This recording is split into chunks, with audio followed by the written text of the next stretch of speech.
Dharma talk, precept, concentration, wisdom. 01.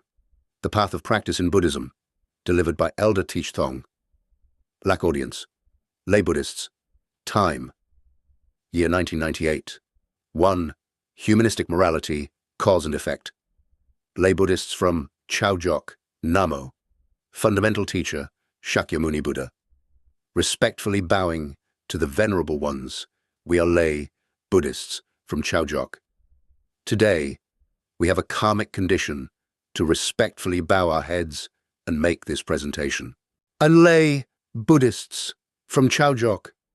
We do not know what blessings and karmic affinity we have that today you compassionately came to our Chaojok province so that we may hear your teachings on how to study and how to practice correctly according to the right Dharma.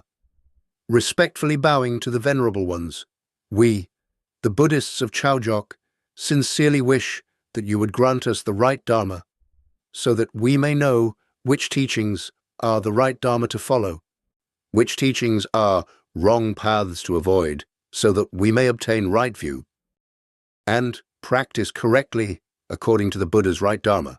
We respectfully ask the Venerable Ones, with compassion, to guide us and give us more Dharma nectar. Namo, fundamental teacher, Shakyamuni Buddha. Everyone bows in gratitude to the elder and arranges their seats to listen to the Dharma. Elder Thích Thông Lạc teaches today. Perhaps the teacher also has some karmic affinity with the Buddhists of Chaojok. Therefore, that karmic condition is that previously Venerable Thong Van returned to the Chonnu monastery in Trang Bang, Tai Ninh. Then, during the time there, he entered retreat to practice. Because of that condition, the teacher came here today to visit. And the teacher also spoke about the earnest wish of the Buddhists here in Chaojok, who want to know what the true practice of Buddhism is like, what is correct and what is incorrect, and how to practice so that there are results. Because sometimes we have followed Buddhism and practiced for a very long time, but the result we see seems almost like standing in place. It only has a little bit of result, but it is not yet complete and not yet totally clean. Therefore, with the earnest heart of following the Buddha, up to this moment, we still feel that we have not completed it, and we have not yet seen anyone who has completed the work of cultivation and study perfectly and completely within the monastic community as well as among lay practitioners. But certainly anyone who follows Buddhism is determined to practice, not that they are not determined.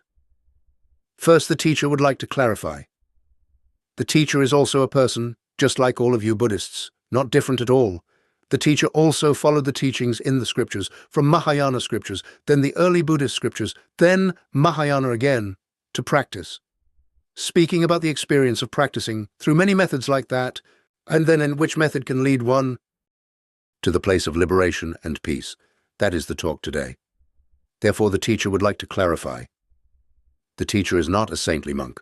When you, Buddhists, want to know whether a certain person is a saintly monk, then, as the Buddha taught, when we live together with that person, we observe the actions and the life of that person. Whether that person is a saintly monk or not a saintly monk, it depends on the virtue of that person. Because morality is divided into two kinds. The morality of a human being. If we are human beings, but we lack morality, then we are animals. Because we are also a species of animals, like all other animals, but because we are human beings with morality, because humans have actions different from animals, therefore it is called human. Therefore, the person who keeps themselves completely without the actions of animals anymore, that is human morality. Buddhism defines this very clearly. For example, if a person becomes angry and furious, strikes another person, or strikes his wife, or strikes his child, then that anger and fury, the nature of an animal, still remains within that person. But a person who practices Buddhism knows what that is. Then, regarding their angry mind, they practice in such a way that this angry mind gradually decreases and finally disappears. Then, their actions become less angry. From that point, they gradually move toward moral actions. It is not different. But speaking about the actions of a saintly monk, they must be higher than the actions of an ordinary human. A saintly monk cannot still have actions like ordinary humans. Then, how could they be called a saint? Therefore, it is like that. For example, when we are born, all things have different forms and appearances. We are also human beings, also a species of animals with different forms like other animals, but we have more morality. Humans know shame. Animals do not know shame. Therefore, regarding matters such as sexual desire, animals do not know shame, but humans try to restrain themselves because they know shame. But when a human being reaches human morality, there is no sexual misconduct as the Buddha taught, then clearly you Buddhists who have received the 3 refuges and the 5 precepts, the precept regarding sexual misconduct for lay people is no sexual misconduct, because sexual misconduct sometimes is incest, brother with sister, father with child, not knowing, like animals that do not know. But we humans know. Therefore, because of that action of a human being is the morality of a human being. When we compare like that, we understand. From that point, the saints, the practitioners, they discover which action is the action called human morality. And if humans learn morality, then we know moral actions. Then we live correctly within the actions of a human being. If we do not learn, then we do not know. Therefore, because of that, we misunderstand our own actions and imagine that whatever our mind desires, then we follow that, and we think that doing so is correct. But in truth, we carry the human form. Yet our actions still carry the layer of animals, not yet truly human. Therefore, the things that Buddhism teaches carry the nature of morality. Therefore, the Buddha said, if one wants to become a saint, then from a human being who has faults and knows how to correct them, one enters the level of saints. It is not that suddenly a saint has no faults, meaning there is no one who falls down from the sky and is called a saint. They also come from human beings. Then those founders who established religions are all human beings, and only humans can see suffering. The suffering of human beings, like the Buddha examined his own suffering, and then saw that everyone has the same suffering. For example, the Buddha said, the 4 sufferings, birth, aging, sickness, death. Then you Buddhists, like when the Buddha went out through the 4 city gates, he saw 4 sufferings. The first, the Buddha saw an old person. The second, he saw a sick person. The third, he saw a dead person. When he came to the 4th gate, he saw a monk, right? He did not see someone giving birth. Yet, people still think that birth must mean childbirth. Therefore, that is incorrect. Birth means life, right? Because seeing the life of a monk, he thought the life of a layperson has no liberation, but the life of a monk has liberation, right? Therefore, there are 4 sufferings. Suffering because our life is still the life of lay people, with family conditions and everything, this matter, that matter, all kinds of troubles and suffering. We must worry about life in every way. Then, when we have property, wealth, and possessions, if something is lost, we also become sad, also suffer. That is life. Therefore, it is called depending on life. We rely on such a life. Therefore, it is not liberation. It binds us. Therefore, these 4 sufferings, how can we go beyond them? The purpose of Buddhism is to help us escape these 4 sufferings. Then the first thing for us to escape the first suffering is our daily life, interacting with each other. In our family, sometimes one word spoken makes husband and wife upset with each other, or scolding a child. When a child is scolded by parents, the child is also sad. Thus, clearly, we are not happy. Therefore, it is said, life is suffering. Then, being hungry without rice to eat is also suffering. Being ragged is also suffering. When someone passes away, it also makes us suffer. Everything is suffering. Therefore, our life is very suffering, not causing suffering to ourselves, not causing suffering to others. Therefore now, Buddhism teaches us how to master suffering first. Yet you Buddhists, bend your backs, practicing meditation, thinking that this suffering will disappear.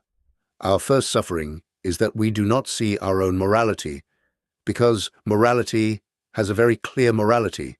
But most Buddhists do not yet understand that morality.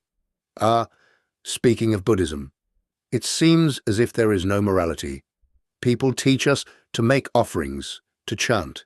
They teach us to chant sutras, to pray for rebirth in the Pure Land, or to recite the Buddha's name. They teach us to sit in meditation to become Buddha, or to see one's nature and become Buddha. But they forget to teach morality, and if morality is mentioned, people think of the morality of cause and effect.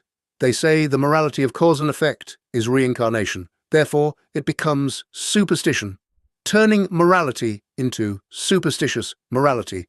But in the Buddha's scriptures, it is clearly taught that we have morality, not causing suffering to ourselves, not causing suffering to others. When someone curses us and we become angry inside our mind, is it not that we ourselves are making ourselves suffer because we are ignorant and do not understand, therefore we cling to those insulting words? When people speak harshly to us, when they humiliate us, then we become angry. But if we understand those words, therefore we let go of those words. Therefore we do not make ourselves suffer. Therefore Buddhism does not accept that we make ourselves suffer. When we become angry, when we become furious, when we become sad, when we feel dissatisfaction in our mind, then the Buddha accepts that such a person lacks morality toward oneself. And when we curse others, when we speak harshly to others, then we lack morality toward others.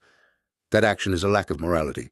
Therefore, the Buddha, in the disciplinary scriptures of the Buddha, when speaking about the disciplinary scriptures of the Buddha, the whole of it teaches our morality. From the moral actions of human beings to the moral actions of saints, all are contained within the 5 precepts of lay people, the 10 wholesome actions, the 250 precepts of bhikkhus, the 10 precepts of novices, and the 348 precepts of bhikkhunis. All are morality.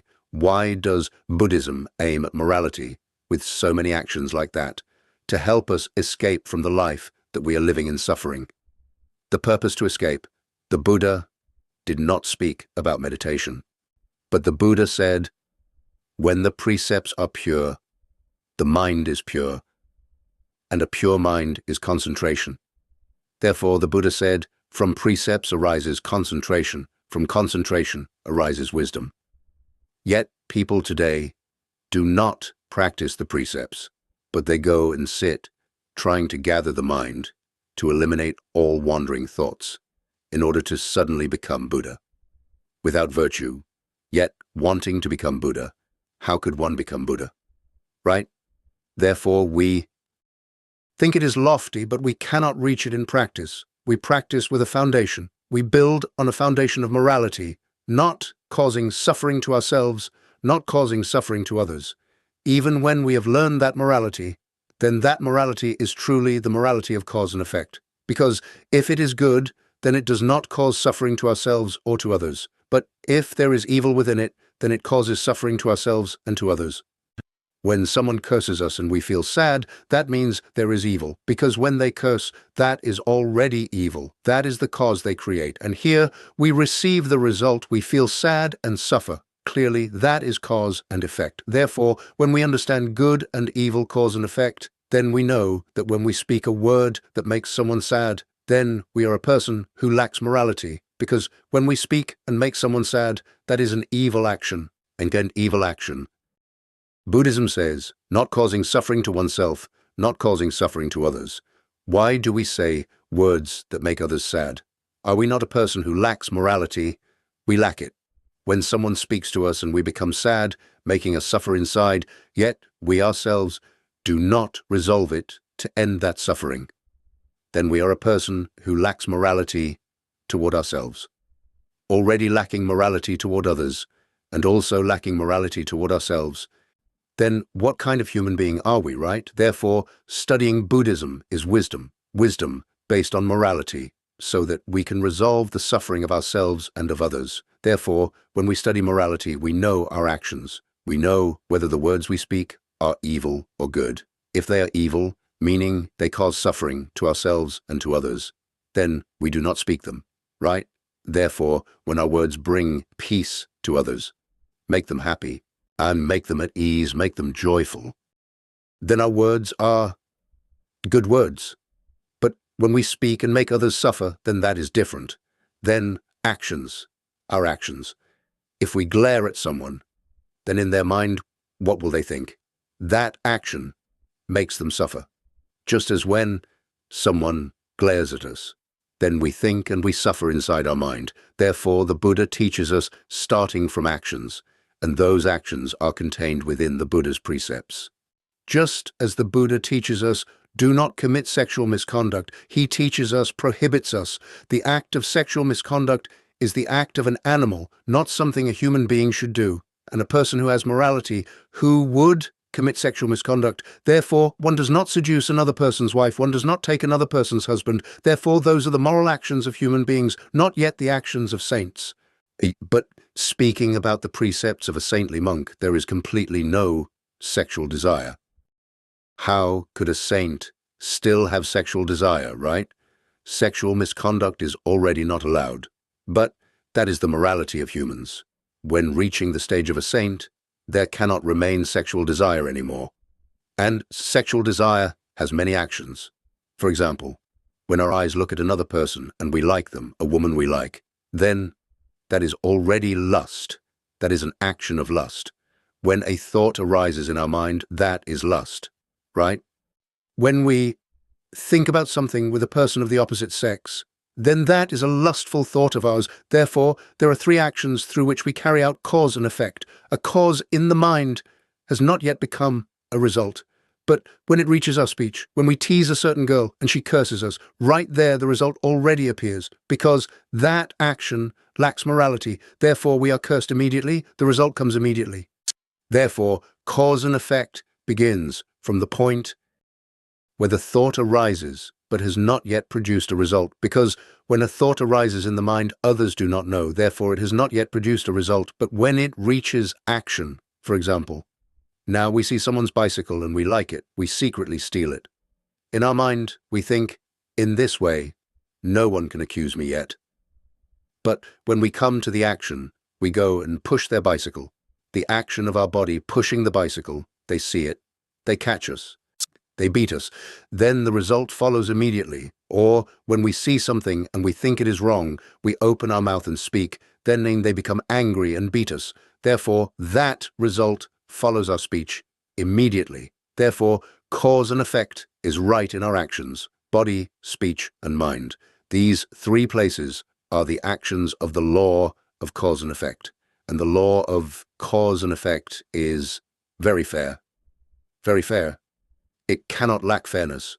When we create an evil result, then it is impossible to avoid receiving that result. For example, when we steal, when we commit theft, now people may not catch us yet, but one day they will catch us, they will beat us, or we will go to prison. There is no thief who escapes the situation of prison that we can see, but we go into the temple to pray for our child who steals so that he escapes danger. Then the action of going into the temple, bowing to the Buddha, and praying so that he escapes that danger is called immorality. It is not correct morality. Now our child steals and makes others suffer, but now we pray to the Buddha to bless our child so that he escapes that suffering, so that he can steal again, right? Therefore he relies on spirits. He relies on conditions of rescue from suffering. That is immorality. Therefore here we must study the morality of Buddhism. It is the morality of not causing suffering to oneself, not causing suffering to others. Even a small child, when parents scold him or advise him not to go out to play and to try hard to study, but he does not listen to his parents, he goes out to play. Then the parents become sad. That means that child lacks morality. Therefore, when we have children and teach them the morality of cause and effect, then that child knows how to listen to the parents. When we tell him something, he listens like that. We tell him to go to school and then return home. Not to go out to play, not to associate with friends, not to skip class, not to escape from class. Then the child remembers, when I disobey my mother, I am a person who lacks morality.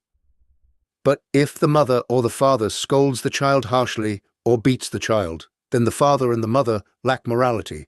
Why is that? Because beating him causes pain.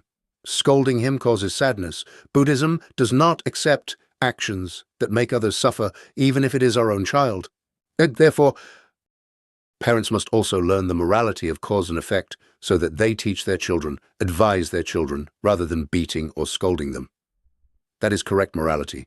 Therefore, not making anyone suffer. Parents do not make their children suffer. Children do not make their parents suffer, because wherever the parents speak, wherever they advise the child, wherever they teach, the child listens there. Then it does not reach the point of beating him.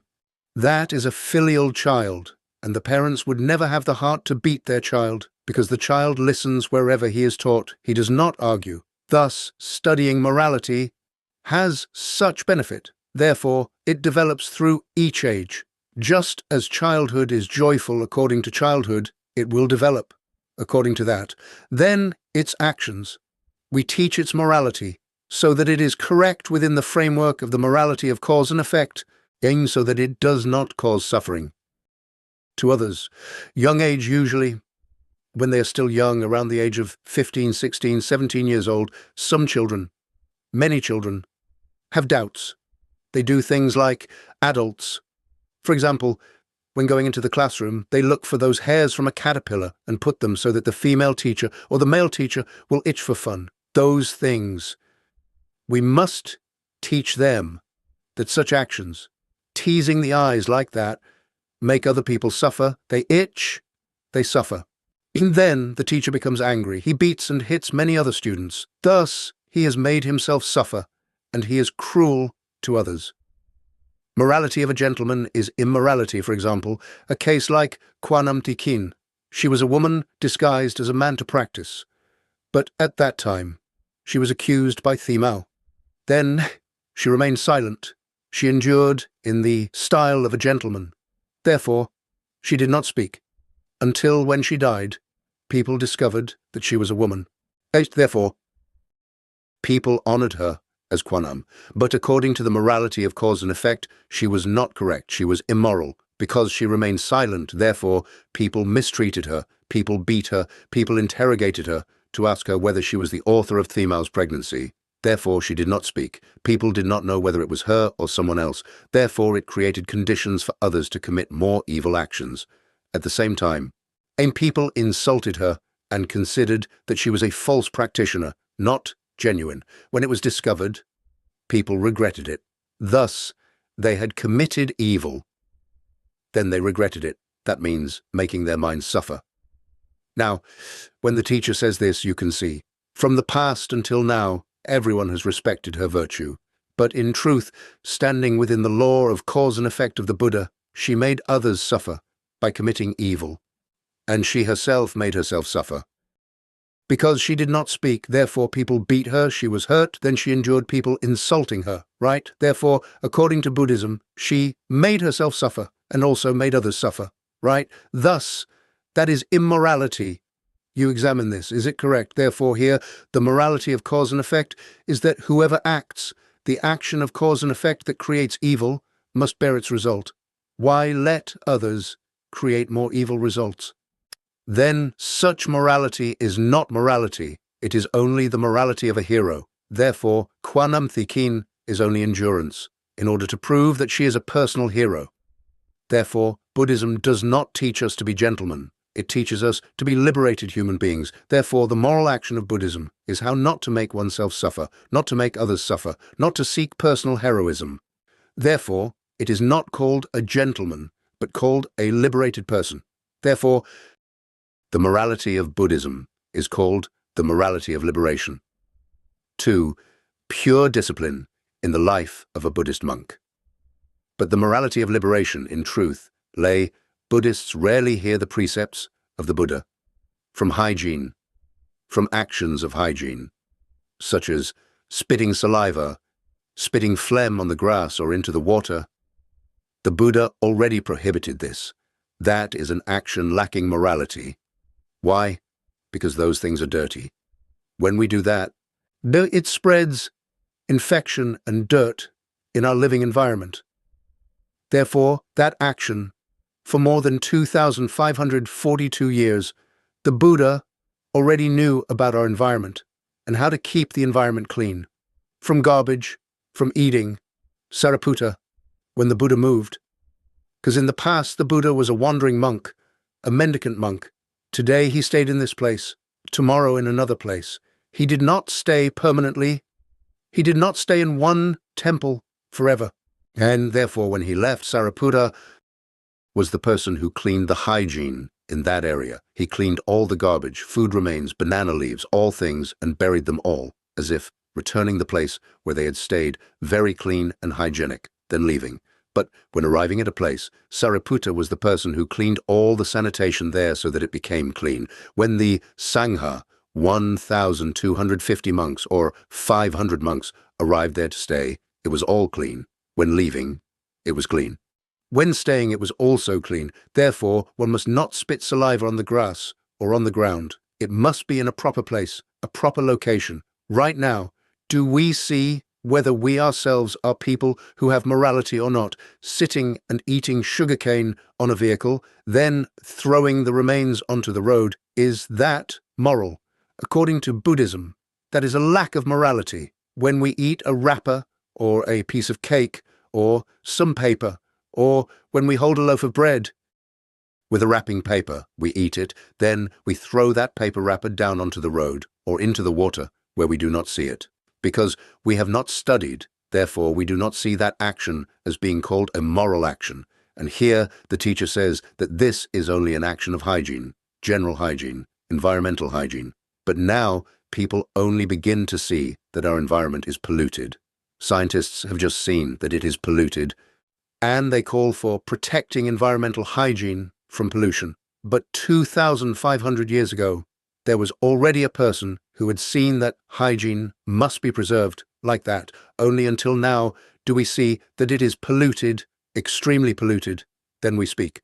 But this action is a moral action of human beings. Normally, human beings often throw garbage. Even in our own house, sometimes we are careless, very dirty, not to mention anything else. But in Buddhism, wherever monks are, if they make things dirty, it is not allowed.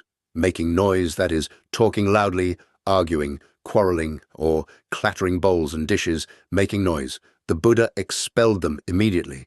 Therefore, in the past, Sariputta and Mahamoggallana were two disciples who, it can be said, were able to manage the Sangha of the Buddha thanks to these two great disciples. Yet, if the students of these two made noise, the Buddha expelled them immediately. It was not because those two great disciples had merit with him that he did not expel them. He expelled them all out of the area immediately. Then it is enough to know that the discipline of the Buddha at that time was very strict, not unstrict. But we, sometimes because our disciples have merit with us, when they commit a small mistake, we consider it as overlooked because they have merit. But the Buddha did not do that. Merit is merit, but when wrong, see discipline, must be applied immediately, expelled immediately. Thus, we see that on the path of cultivation, discipline is above all to help people be liberated. At the same time, morality must be above all. If now we sit in meditation, entering concentration, but we are people lacking morality, can we be liberated? Therefore, we say, for example, now we study the teachings in the Mahayana Sutras, seeing all phenomena as dreams and illusions, seeing phenomena like flowers appearing in empty space. In truth, we see, we look, but if our moral actions are not maintained, then that seeing, that looking, is only suppressing the mind. That means we only avoid it, but it is not truly real. But if we maintain precepts and virtue properly and correctly, then we do not avoid. That means we say, seeing flowers in empty space, seeing phenomena as flowers in empty space, then they will truly be flowers in empty space. Because morality teaches us that our actions do not violate. The precepts are the first fundamental practice. Therefore here, first of all, today, Buddhists in Chaojok have the fortune to meet the teacher. So we do not speak about the Vinaya, because the teacher thinks that he himself is also an ordinary person who has committed mistakes, who has many errors. But since entering the path of Buddhism, the teacher no longer accepts the teachings of the Mahayana, and because the Mahayana teachings are too high, they do not begin from the precepts. But the Buddha taught us three trainings, the three stainless trainings: precepts, concentration, wisdom. Precepts are the first practice. That is the morality of human beings and the morality of saints. If we cannot practice the precepts, Then now, you Buddhists can look at all monks and see whether we truly keep the precepts or not. There are very many violations. Anyone who tries their utmost to keep 5 or 10 precepts is already doing their utmost. But the precepts and virtues of the Buddha, the Vinaya of the Buddha, are very many, because those are moral actions, good actions of ours. Through those actions, we create for ourselves many good causes and results. Because they are good, therefore the results must be good.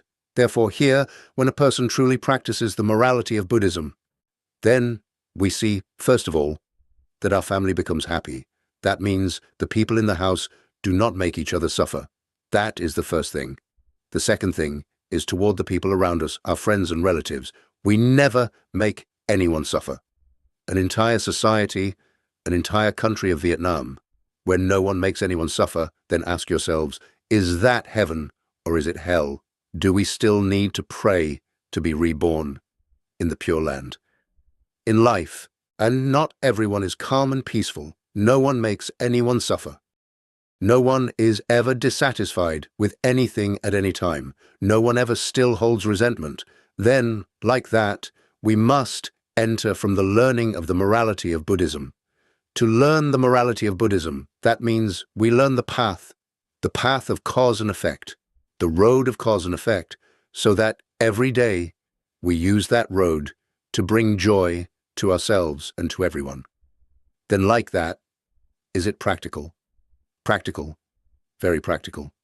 Therefore, when we begin to study morality, and then we will return and immediately carry out our life, apply it immediately to life. Therefore, Buddhism says, my path has no time, arrive, and you will see immediately. That means the person who practices morality, right there we have liberation, a very concrete liberation.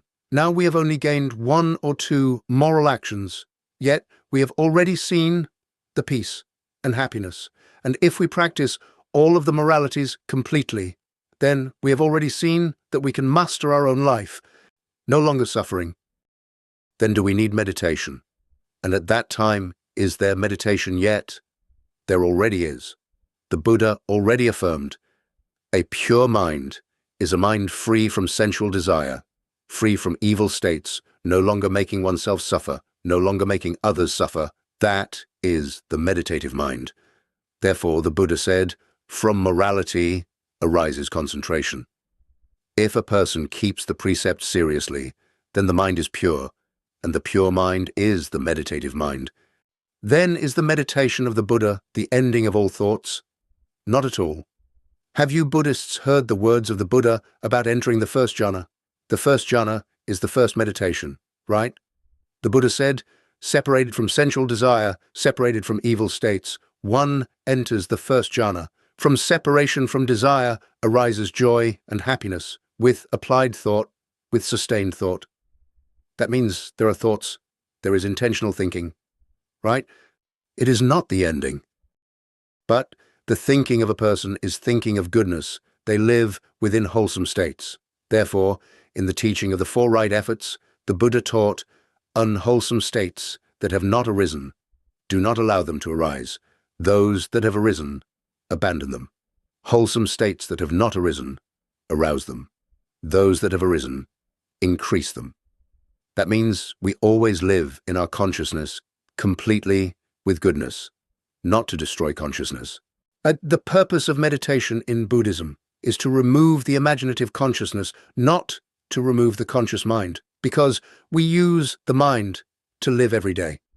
Our consciousness distinguishes what is right and what is wrong, not non-discrimination.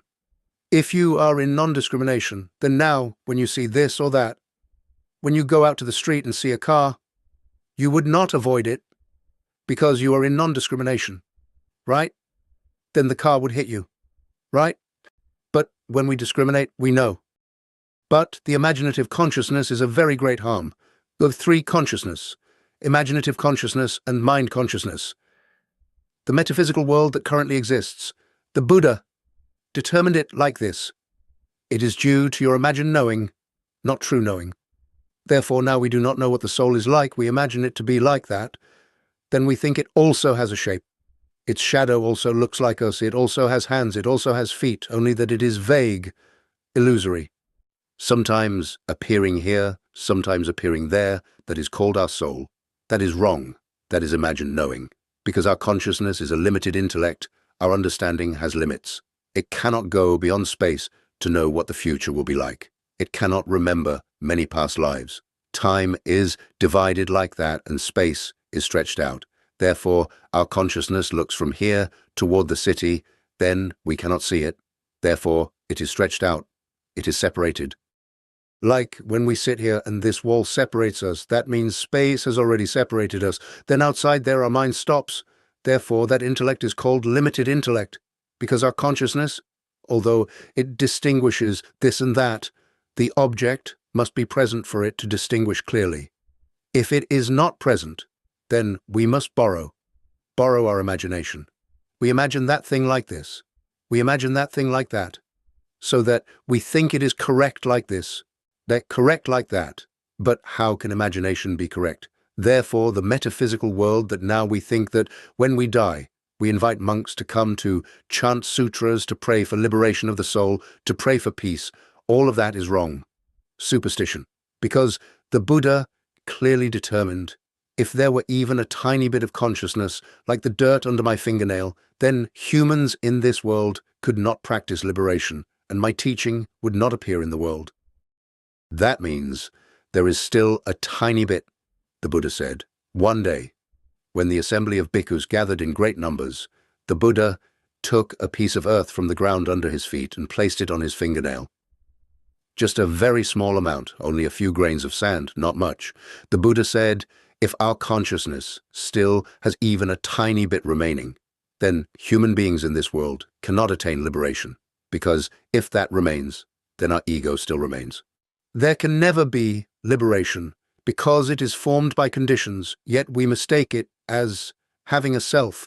Therefore, we teach people to understand, so that they no longer cling to it. When they do not cling, they can resolve their liberation. But if even a tiny bit remains, there is no liberation. Therefore here, when a practitioner has completed the practice, someone asks the Buddha, when the mind is liberated and all desire is gone, the place that you Buddhists have surely heard the Buddha teach is, the truth of cessation is nirvana. The truth of cessation means the cessation of all causes of suffering. Then, that is nirvana. Nirvana is a state of our mind, a state of mind in which all desire has ended. So here, among you Buddhists, who is the person who has ended desire, ended evil states? Or who is the person who is free from desire, free from evil states? If someone has already left desire and evil states, and has already ended desire and evil states, that person will see that state of mind. Only then is it nirvana. But now we still have desire, yet we sit without thoughts and say that this is the state of ending desire. That is not correct. It is still within desire, but that state is only the state of neither pleasure nor pain. It is not pleasure, not pain. It is simply in its natural state like that. It is not yet the state of ending desire. Only when our desire ends can we see that state. But now we still have desire, again, which means the cause of suffering still remains. Therefore, it is only a state of neither pain nor pleasure. Therefore, the Buddha said, there are three kinds of feeling: painful feeling, pleasant feeling, and neutral feeling. Usually, if someone provokes us and we become angry, that means we're in painful feeling. Or when our body aches, when the head hurts, when the leg hurts, that is suffering. But when normally we eat a delicious piece of cake, or someone praises us and we feel happy, my things, or when someone returns from far away and we feel joyful, that is pleasant feeling. But when normally we are neither happy nor suffering, this is called neutral feeling. These three states of feeling, the Buddha did not accept any of these states, because they are not correct. Therefore, only when we have ended desire and ended evil states can we see that state. But when a person reaches that state of nirvana, people ask, then, do you still see that something remains? The Buddha said, If I say it remains, then that is eternalism. If I say it does not remain, then that is annihilationism. So, how could I say it? So now, how would you Buddhists answer that? If there is Buddha nature, then it is already eternalism. Even if that thing is invisible and formless, it is still eternalism. Because if we say that something still exists, then it is already incorrect. But if we say that it does not exist, then it is annihilationism. So, how do you think about this? The purpose of Buddhism is to resolve what? To resolve our suffering. Now, when desire ends, suffering ends. As for whether something remains or does not remain, when one reaches that point, that person will know. Because at that point, that person will have unlimited wisdom. But now our wisdom is limited. If we try to understand that, what can we understand? If we try to understand, we can only imagine. And imagination leads to attachment, to clinging to the self. Therefore, Buddhism essentially eliminates our imagination. We live with consciousness, always living with our mind consciousness. In our body of the 5 aggregates, you Buddhists have already heard the monks teach about it. The 5 aggregates: form, feeling, perception, mental formations, consciousness. Our form has form consciousness. Form consciousness manifests through our 6 consciousnesses: the eye, ear, nose, mouth, body, and mind consciousness.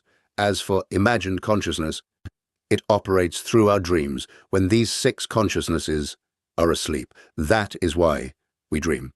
That is called imagined consciousness. As for the consciousness in form, feeling, perception, formations, consciousness, that final consciousness has not operated at all yet, but we call it spiritual mind or mind consciousness. It has not operated yet, but if we ask whether it still exists, the answer is no. This also decays and is destroyed. When the 5 aggregates disintegrate completely, this mind consciousness also no longer exists. When imagined consciousness disappears, form consciousness also disappears. Then this mind consciousness also disappears. There are clearly 3 kinds of consciousness, not just one. If it were only one, then now, as we are talking like this, why don't we lie down and dream to see? Right? It cannot be only one. If we are not asleep, then there is no dream. Therefore, a person who wants to enter meditative absorption must eliminate imagined consciousness. Otherwise, if we stop our normal consciousness, then imagined consciousness appears. That means we are dreaming without knowing it. We think that we've entered states such as joy, bliss, and lightness, but in fact, we are experiencing imagined contact, joy, and bliss. We see radiance and light. We hear sounds exploding in our ears. We hear Avalokiteshvara Buddha speaking and preaching in our ears. All of that belongs to imagination, because there is form imagination. Seeing the Buddha, seeing lotus flowers, seeing light, seeing radiance. That is called form imagination. As for sound imagination, it is the sound in our ears that we hear while others do not hear it. We hear a very loud explosion inside our head. Sometimes in daily life, there are explosive sounds. Sometimes we hear the Buddha teaching scriptures, or teaching us, or the patriarch teaching us. That is called sound imagination. All of these belong to demons. Therefore, when a person enters the 3rd jhana, the Buddha said, abandon joy, abide in equanimity, then enter the 3rd jhana. What does abandoning joy mean? It means the states that appear make us feel joyful and excited. For example, when we sit in meditation and hear about joy and bliss, we like it. That means we feel happy. Therefore, we think, if one day sitting meditation can reach that state, that would be wonderful. But it only happens once in a long while. That means we are deceived by our imagined demons. It is not correct. All of these things are wrong, because Buddhism does not practice in order to preserve the physical body, nor does it practice in order to sit in meditation for 7 or 8 days.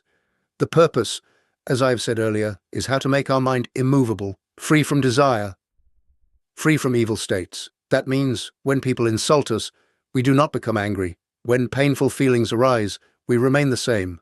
Our mind does not move.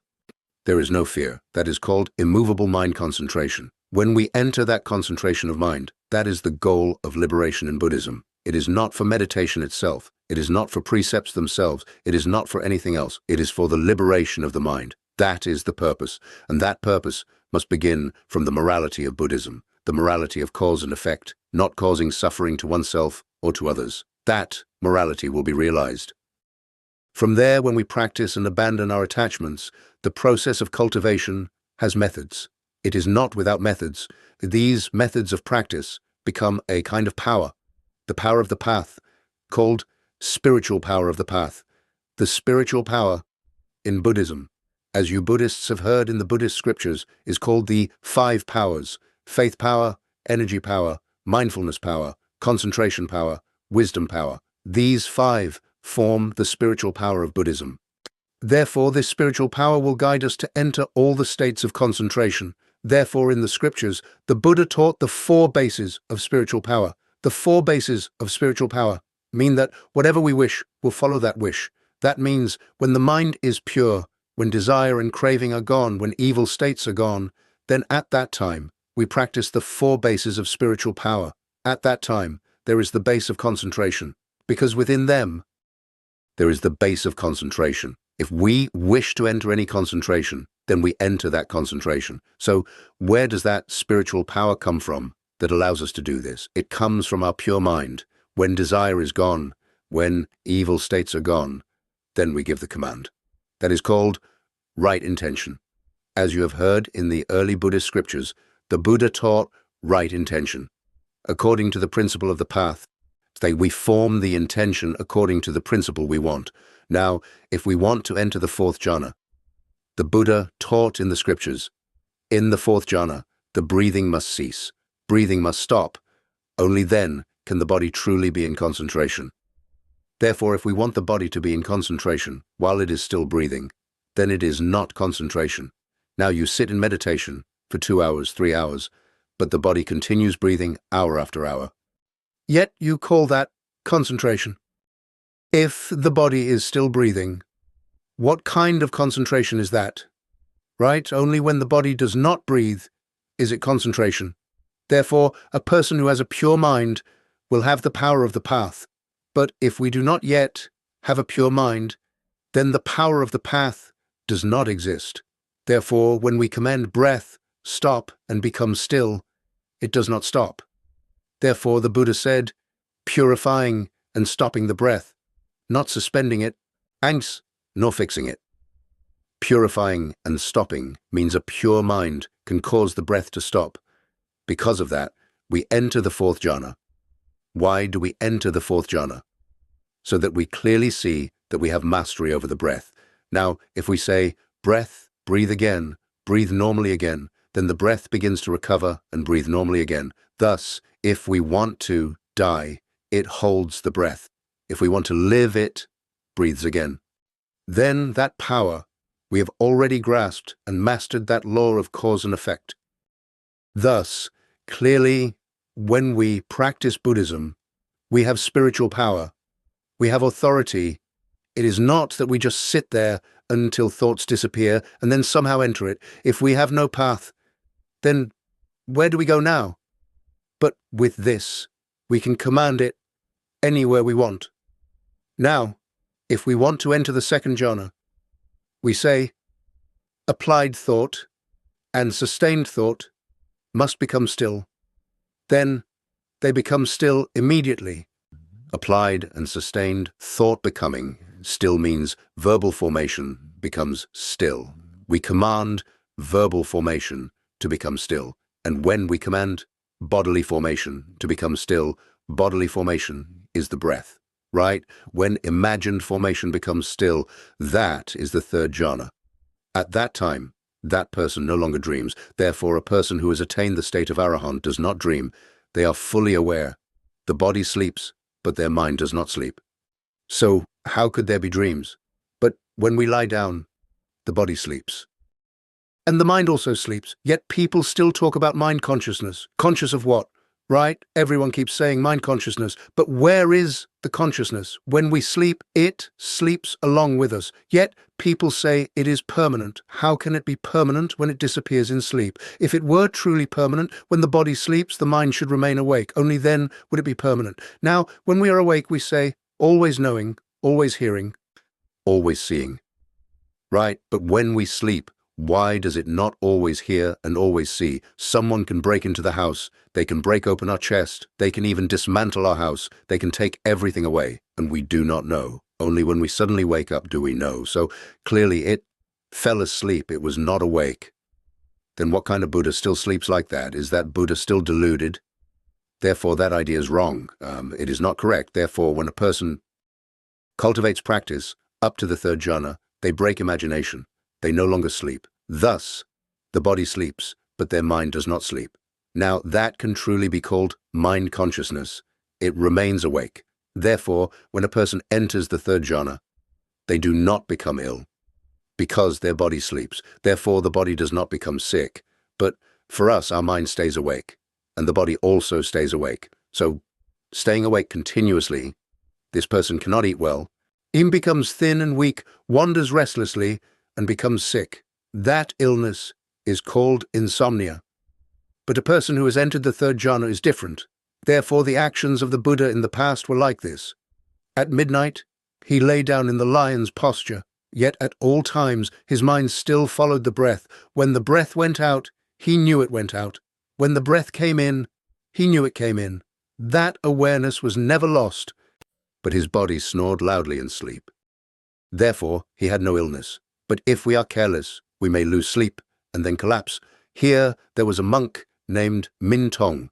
He practiced to the stage of breaking dreams. That means training complete mindfulness, so that after that, he could enter the fourth jhana. Because with such power of mindfulness, when entering the fourth jhana, he would not disappear. Because in the fourth jhana, the breath stops. Everything disappears. Completely, nothing remains. But the power of awareness must remain. Therefore, if in the third jhana one does not prepare this awareness, then when reaching the fourth jhana, everything disappears, because the body is completely motionless. It no longer functions. It does not breathe. Nothing exists inside it anymore. Therefore, the mind would disappear as well. Thus, a person who cultivates to the fourth jhana has already prepared during the third jhana. Therefore, abandoning joy means abandoning all states of imagination. Among them are even imagined psychic powers. For example, imagining knowing another person's mind, knowing past events or future events of that person, knowing things about their house and speaking about them. Those people have fallen into mind-reading imagination. That is not supernatural power. True supernatural power appears only when one abandons desire and abandons evil states. Only then does its true power arise. For Buddhism has its own distinct ethical culture, but the purpose of Buddhism is not to perform supernatural powers. The teacher truly says that the matter of sitting in meditation for 7 or 8 days, Buddhism does not emphasize that matter, but it emphasizes our mind, our human being in daily life, whether our daily actions are ethical or not, because correct ethics will liberate us, but if it is not correct ethics, then we will suffer. The purpose of Buddhism, the precepts of Buddhism, are the ethical actions. And the teacher thinks that there is no religion that has ethics like Buddhism. Yet people forget the precepts of the Buddha. They never preach them for lay people to hear. They only preach the 5 precepts, at most the 10 wholesome deeds for you. But they no longer teach the practice method of that ethics, because in order to attain concentration, if a person has no ethics, then how can they have concentration? That foundation is a wrong foundation. Therefore, if you want to learn Buddhism, you must build yourself. First of all, must be the ethics of a human being. After that, people will teach the ethical actions of a saint. From there, we can abandon our sensual mind. We can abandon our eating and our sleeping. Because when we still have desire, we eat a lot. And whenever desire makes us eat a lot, then it again makes us fond of sleeping. People say fond of eating, fond of sleeping. Eat a lot, then sleep a lot. Therefore, a person who practices Buddhism eats 1 meal a day. That is not asceticism. Asceticism is when we eat too little. For example, we eat 1 spoon of rice a day, or one small bowl of porridge a day. Then the body suffers from hunger. Every day it lacks nutrients. It is not enough to nourish the body, but like the teacher. Truly, now the teacher is already old. The teacher eats one meal a day, but the teacher's body does not become fatter, and it does not become thinner either. It remains normal like that, but the teacher works very much. Therefore, the energy inside the teacher's body must be consumed, because the teacher must compile ethics in order to help Buddhist followers, to help believers who follow Buddhism understand the ethics of Buddhism. That's because for a long time until now, you've heard the ethics of Confucianism, the 3 bonds and 5 constants: benevolence, propriety, righteousness, wisdom, trustworthiness. Everyone sees those things. But Buddhism itself, we do not see ethics anymore. Monks themselves also do not see their own ethics, the ethics of Buddhism. They always take the ethics of Confucianism to make it the ethics of Buddhism. Therefore, during the time of the Li dynasty, Zen Master Van Han was called the Zen Master, who harmonized the 3 religions, harmonizing the 3 religions of Buddhism, Confucianism, and Taoism together. Those 3 religions were combined together to become a Vietnamese Buddhism. Therefore, it was said Van Han harmonized the 3 religions, meaning harmonizing the 3 religions together. That is incorrect. Buddhism has its own ethics. It does not need to borrow the ethics of Confucianism. It does not need to combine with that feudal ethics, because that feudal ethics is the ethics of kings. They serve kings. It does not serve the liberation of human beings. Therefore, ethics must be clear and proper. That is why we cannot learn the ethics. Now, even up to today, Buddhists are people who go to the temple a lot, donate to the temple a lot, listen to Dharma talks a lot. But if you ask about the ethics of Buddhism, now you become bewildered. How could a religion have no ethics? Or is it only about superstition, going to the temple to pray and make offerings, right? That is wrong. Or is it only about talking about meditation? That is also not correct. We must build ethics for people. How can human beings not lack that thing? Is everyone completely ethical? There is no such thing. If everyone were ethical, then why do people make each other suffer? Why do they compete with each other for every piece of food and clothing? 2 people of the same profession already kill each other. 2 teachers teaching the same profession, such as teaching English. This one criticizes the other, saying, teaches poorly. Or 2 seamstresses criticize each other. This one sews clumsily. They're not as good as me. Ask whether, from that place, are they animals or not? We already kill each other in a life where we could live peacefully. When people praise us, we are happy. But if they criticize us a little, we become sad. Then we are animals, not human beings. Therefore, we must learn to be human, so that we always do not speak ill of others. Then that is truly being human. But now, how is it that humans, just a little opening, immediately speak ill of others? Is that correct? It is not correct. That is a lack of ethics. Therefore, here, we need to learn those ethics. But the teacher hopes that one day tomorrow, because today, there is affinity with Buddhists in Chaojok. Tomorrow, the Buddhists here will learn the ethics of a cause and effect that the Buddha taught. In the past, the Buddha taught that ethics to the son of an elephant trainer. In that session, the Buddha preached, there were 4 conditions. A person who makes himself suffer, the Buddha does not accept. That is an unwholesome action toward oneself. A person who makes others suffer, the Buddha does not accept. That is an unwholesome action toward others. A person who makes himself suffer and makes others suffer, the Buddha does not accept that person. For example, now if you sit in meditation and your legs ache, but you do not stand up to relax them, you try to sit to keep the time correct, then you have made yourself suffer. That means you have gone the wrong path of Buddhism. In Buddhism, when sitting there must be peace, there must be stability, there must be comfort, there must be ease. Sitting and in enduring pain in order to increase the time, in order to sit 2 or 3 or 4 hours or 7 or 8 hours while enduring pain like that, that is asceticism. Therefore, the Buddha did not accept asceticism. Doing anything that makes our body suffer is not allowed. Doing anything that makes our mind suffer is not allowed. That is called asceticism. Therefore, the Buddha rejected asceticism, did not accept it, because in the past, the Buddha was the foremost in asceticism. 5. the Buddha abandoned ascetic practice. Buddhist followers, if you read the discourse Mahasahanada Sutta, you will see the ascetic practice of the Buddha reaching the maximum level. That means when the Buddha suppressed the mind by the breath, holding the breath. And there were 5 stages of holding the breath to suppress his mind in order to achieve liberation. But finally, he was near death and still did not achieve it. Therefore, the Buddha abandoned the suppression of the mind. After that, the Buddha suppressed the body. How was the body suppressed? By eating too little, eating 1 meal a day, with 7 sesame seeds, eating 1 meal. In the early Buddhist scriptures, it is said the Buddha ate only 1 spoon of porridge, 2 spoons of porridge, bean porridge. But in the Mahayana scriptures, it is said that the Buddha ate 7 sesame seeds a day. Therefore, the body could not even stand up anymore, because eating like that made the strength extremely weak. The Buddha could only lie down. After that, thanks to drinking a bowl of goat's milk, the Buddha regained consciousness. When he regained consciousness, the Buddha thought, suppressing the body to the maximum like this does not bring liberation. Suppressing the mind to the maximum like this does not bring liberation. Then the Buddha recollected again. He remembered the time when he was still a child, going with the king, his father. When the king performed the ploughing ceremony, the king went down to plough the first furrow for the harvest season. At that time, he sat there. He was still a child. He sat under a tree, like our jujube tree. So he sat under that shade.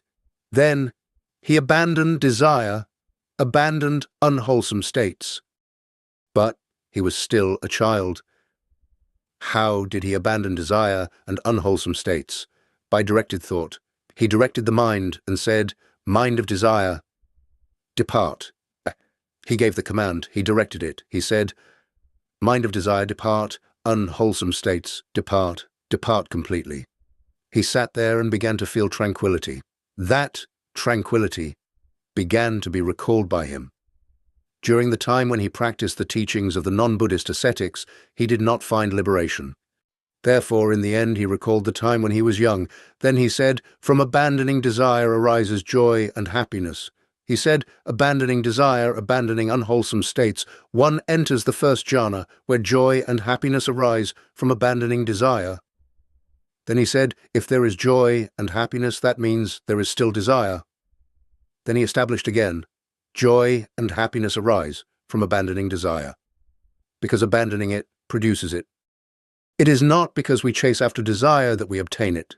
Perhaps it is this method. And the Buddha repeated this very carefully in the discourse Kulasataka Sutta. In that section, very carefully, the Buddha recollected this while lying down, almost unable to stand up. But thanks to the bowl of goat's milk, he regained consciousness. Therefore, the Buddha remembered again and reminded himself. From there, the Buddha thought, now, how can I practice this method? How can I enter this method when my body is so weak like this? Therefore, I must eat again, must live normally again. Then I can practice. Therefore, he thought like that. Thanks to the goat herders, they gave him bowls of milk. Then he accepted the bowls of milk and drank them, gradually regaining strength. After gradually regaining strength, he began to go on alms round to live. At that time, he lived normally again. That means he no longer practiced the ascetic eating of very little. He ate 1 meal a day, only until full enough, not excessively. Therefore, he ate just enough to nourish the body for 1 day and 1 night. Thus, he practiced living with 1 meal a day. When the 5 ascetics, led by Kondanya, saw him eating again like that, they said, he has abandoned asceticism, therefore we will not practice together with this man anymore. Because of that, they went to find another place to live. They no longer stayed near the Buddha. Therefore, the Buddha saw that people abandoned him like that. Because of that, the Buddha went to the Bodhi tree. He went to find a quiet place to practice, so that after he had recovered his body, when it became normal again, he would practice this method. Therefore, from that point, the Buddha realized the method, abandoning desire, abandoning unwholesome states. 6. Only ardent practice can abandon desire and unwholesome states. Abandoning desire and abandoning unwholesome states does not mean that we sit in meditation and suppress the mind. Life must be lived. In what way? The method must be in what way? How to guard the 6 sense bases, how to have few desires and no contentment. Then how to practice the concentrations, such as the concentration of clear comprehension and mindfulness. Then the mindfulness of breathing concentration, the taintless concentration. Then the peaceful concentration. The clear concentration. In what way? All of these the Buddha practiced in order to accomplish abandoning desire, abandoning unwholesome states. It is not that when we command it and then we release it, it returns as usual, it recovers as usual. It is not that when we sit and remind it, then it becomes quiet for a moment, but when we release it, it returns as usual. It cannot be abandoned immediately. Therefore, at that time, the Buddha constantly practiced those kinds of concentration, because those kinds of concentration prevent evil and eliminate evil. Why is it that every day the teacher breathes in and breathes out? The teacher knows the breath with clear awareness. The teacher releases the mind, contemplating abandoning greed. I know I breathe in. Contemplating abandoning greed. I know I breathe out. Buddhist followers, if you read the early Buddhist scriptures of the Buddha, do you see the discourse on mindfulness of breathing teaching like that? That is the method to have clear awareness and at the same time release the mind, right? Therefore, the meditation of the Buddha is called meditation of releasing the mind, but we breathe in, breathe out, counting 1, 2, 3, 4, 5, not allowing any wandering thought to enter. That is already wrong. That is suppressing the mind, not releasing the mind of greed, anger, and delusion, but continually suppressing it. Therefore, because of that, it manifests through the faculty of imagination.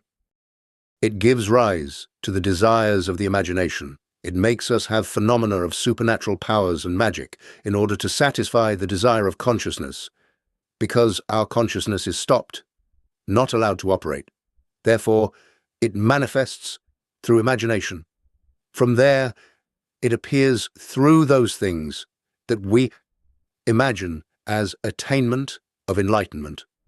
Therefore, the person who reaches the level of imagination consciousness practices what is called imagination method. Therefore, they preach the Dharma very well, but it is all imagination. There is no method of practice. Therefore, now when speaking about the method of training spiritual power to master their own body, they do not know any method to command it to obey. They only have the method now of sitting, practicing, sitting more and more, longer and longer. Perhaps if they sit 7 or 8 days, they feel satisfied, or if they sit 1 or 2 months, they feel happy. But in truth, sitting like that is only to become a toad. What else is it for? Right? Otherwise, what are we doing? Therefore, the Buddha said, practicing the conduct of a cow becomes a cow. Practicing the conduct of a dog becomes a dog. Practicing the conduct of a toad becomes a toad. If we keep sitting in meditation, we will become a toad. What else will we become? Would the Buddha sit forever like that? Is he a statue that must sit?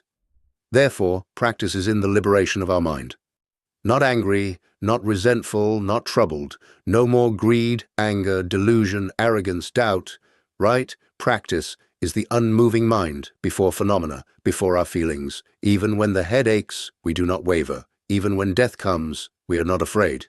That is the unmoving mind. But in order to obtain that, what methods must be practiced? They are the things we must practice, and those methods must always use right thought.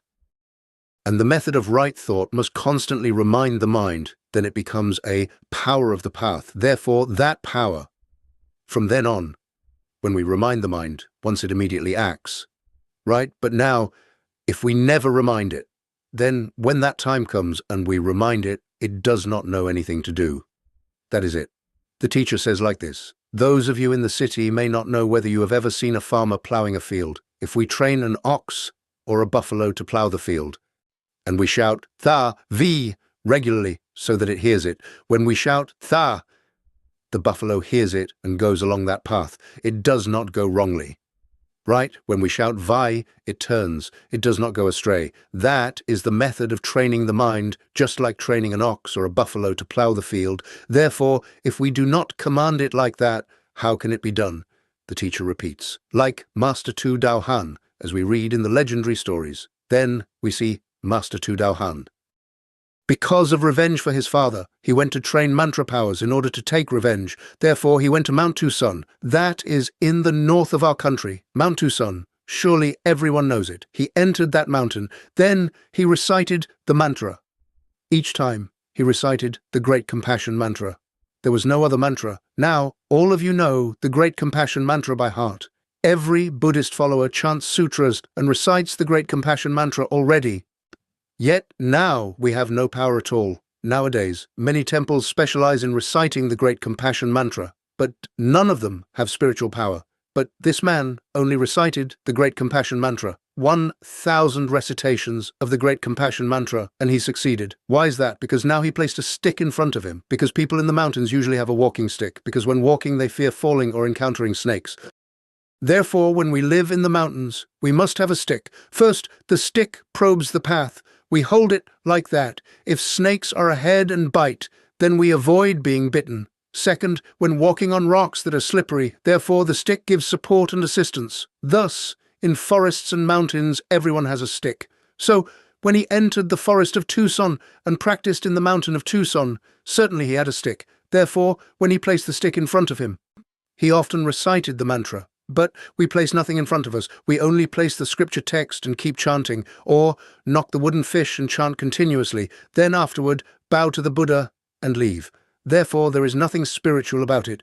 But this man placed the stick in front of him, and each time he placed the stick there, he said like this. After finishing the mantra recitation, he said, "Stick, fly up," but it could not fly, because it was not yet effective. Therefore, he kept reciting again and again, reciting again and again. His mind concentrated there. He used his imagination to focus there so that it must fly. Right? That was his power. Therefore, he kept reminding it again and again until he threw the stick into the stream. Then he commanded the stick, "Swim upstream for me." He recited the mantra. Then he threw the stick down. Then he commanded it. The stick swam upstream. The stream flowed downward, but the stick moved upward. Then he said, "I have spiritual power. I have it now. I will be able to avenge my father." Therefore, he used that stick to kill Master Daidian. So, we see that even heretical paths can train such power, while we practice the right path. Thanks to right thought, we direct it to become a power of the path, in order to abandon desire and abandon unwholesome states. Therefore, when speaking of abandoning desire and abandoning unwholesome states, that is the directing phrase of practice.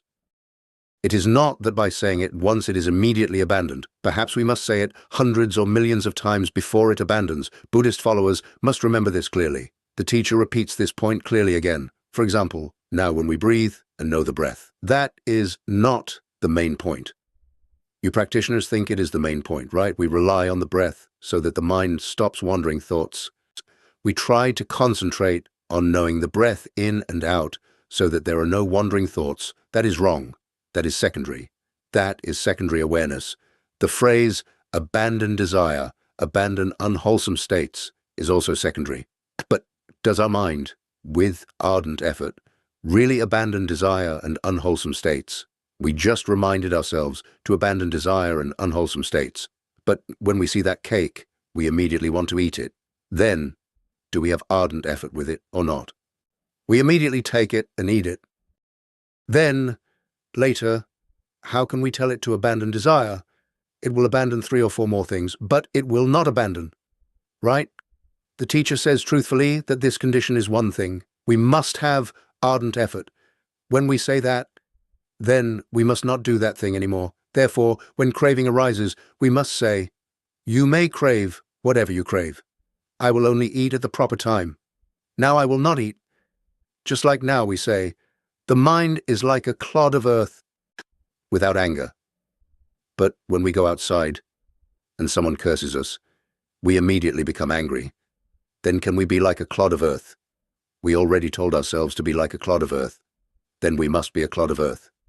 Why become angry? Right? As soon as it rises, we say, I told you to be like a clod of earth and you behave like that, you are finished. Immediately it subsides. Right? That is being ardent with the teaching, and from there it becomes a power of the path. Do you see that it is easy? There is a method. It is not that there is none. 7. Precepts are the moral foundation of liberation. But anyway, if you want to accomplish that, you must live morally. If you now stubbornly go in and train like that, you will not succeed. Therefore, you must study the precepts, because the precepts are morality. They are moral actions for us to understand. Therefore, all lay practitioners must study the precepts, because when speaking of the bhikkhu precepts, in truth, the teacher does not see that only a bhikkhu should know those precepts. Now, for example, about sanitation, the Buddha forbade this. A bhikkhu must not spit on green grass, must not spit into running water. Then, can a lay person do that? We live together in common hygiene. So why not allow lay people to study this? Why forbid lay people from studying it? Only bhikkhus are allowed to study it. Then does that mean letting lay people pollute the environment? Letting lay people lack morality? Only teaching the 5 precepts alone, that is not correct. Therefore, all these precepts. For example, now, if a moral person dresses and goes out to the street with clothes turned inside out, pants rolled unevenly, one side high and one side low, is that moral? People would say, that is a madman, not morality. Right? Therefore, a moral person must dress neatly, but not decorate flamboyantly. It must be appropriate. For example, now, you see women nowadays. Truly, the teacher says this lacks morality, dressing revealingly, provoking lust and desire in others. Is that like an animal? You think about it, is it correct or not? A human must be modest. What kind of human dresses like that? Women wearing shorts like this, or wearing shirts exposing the chest like this. Is that correct? Animals still have their fur, but they do not know shame. Therefore, they are not human. Humans have wisdom. They know shame. They know such actions are wrong. They know it provokes lust and desire, which is not good for society. Yet we imitate the West, is that correct? In the past, even Confucianism alone. Our ancestors dressed properly. Now we have abandoned Confucianism. Therefore, our clothing has become excessive and improper. Meanwhile, Buddhism teaches us very carefully, when entering a layperson's house, how one must dress, how one must be modest, how one's robes must be. Then we lay people must also learn properly. That morality belongs to everyone, not only to disciples of the Buddha, not only to bhikkhus alone. Therefore, all these actions must also be learned by lay people. The teacher asks you this: if people learned like that, would women go out on the street exposing arms and legs? Right? That would truly be a moral person. We are Buddhists, but when we go to the temple to hear the Dharma, we decorate ourselves, beautify ourselves, apply lipstick and powder. Is that correct? The Buddha would not accept that. In the past, when Visakha came to hear the Buddha, she forgot that she was wearing a pearl necklace. When she reached the gate of the monastery, she remembered. She removed the necklace. She told her servant to hide it under a tree. Then she entered to hear the Dharma. If she wore that necklace while entering to hear the Dharma, the Buddha would not preach. This place is for hearing the Dharma. It is not a party. It is not a place for decoration or beautification. We hear the Dharma to abandon such things, to do good things, to learn morality, not to adorn ourselves, decorate ourselves, or arouse attraction in others.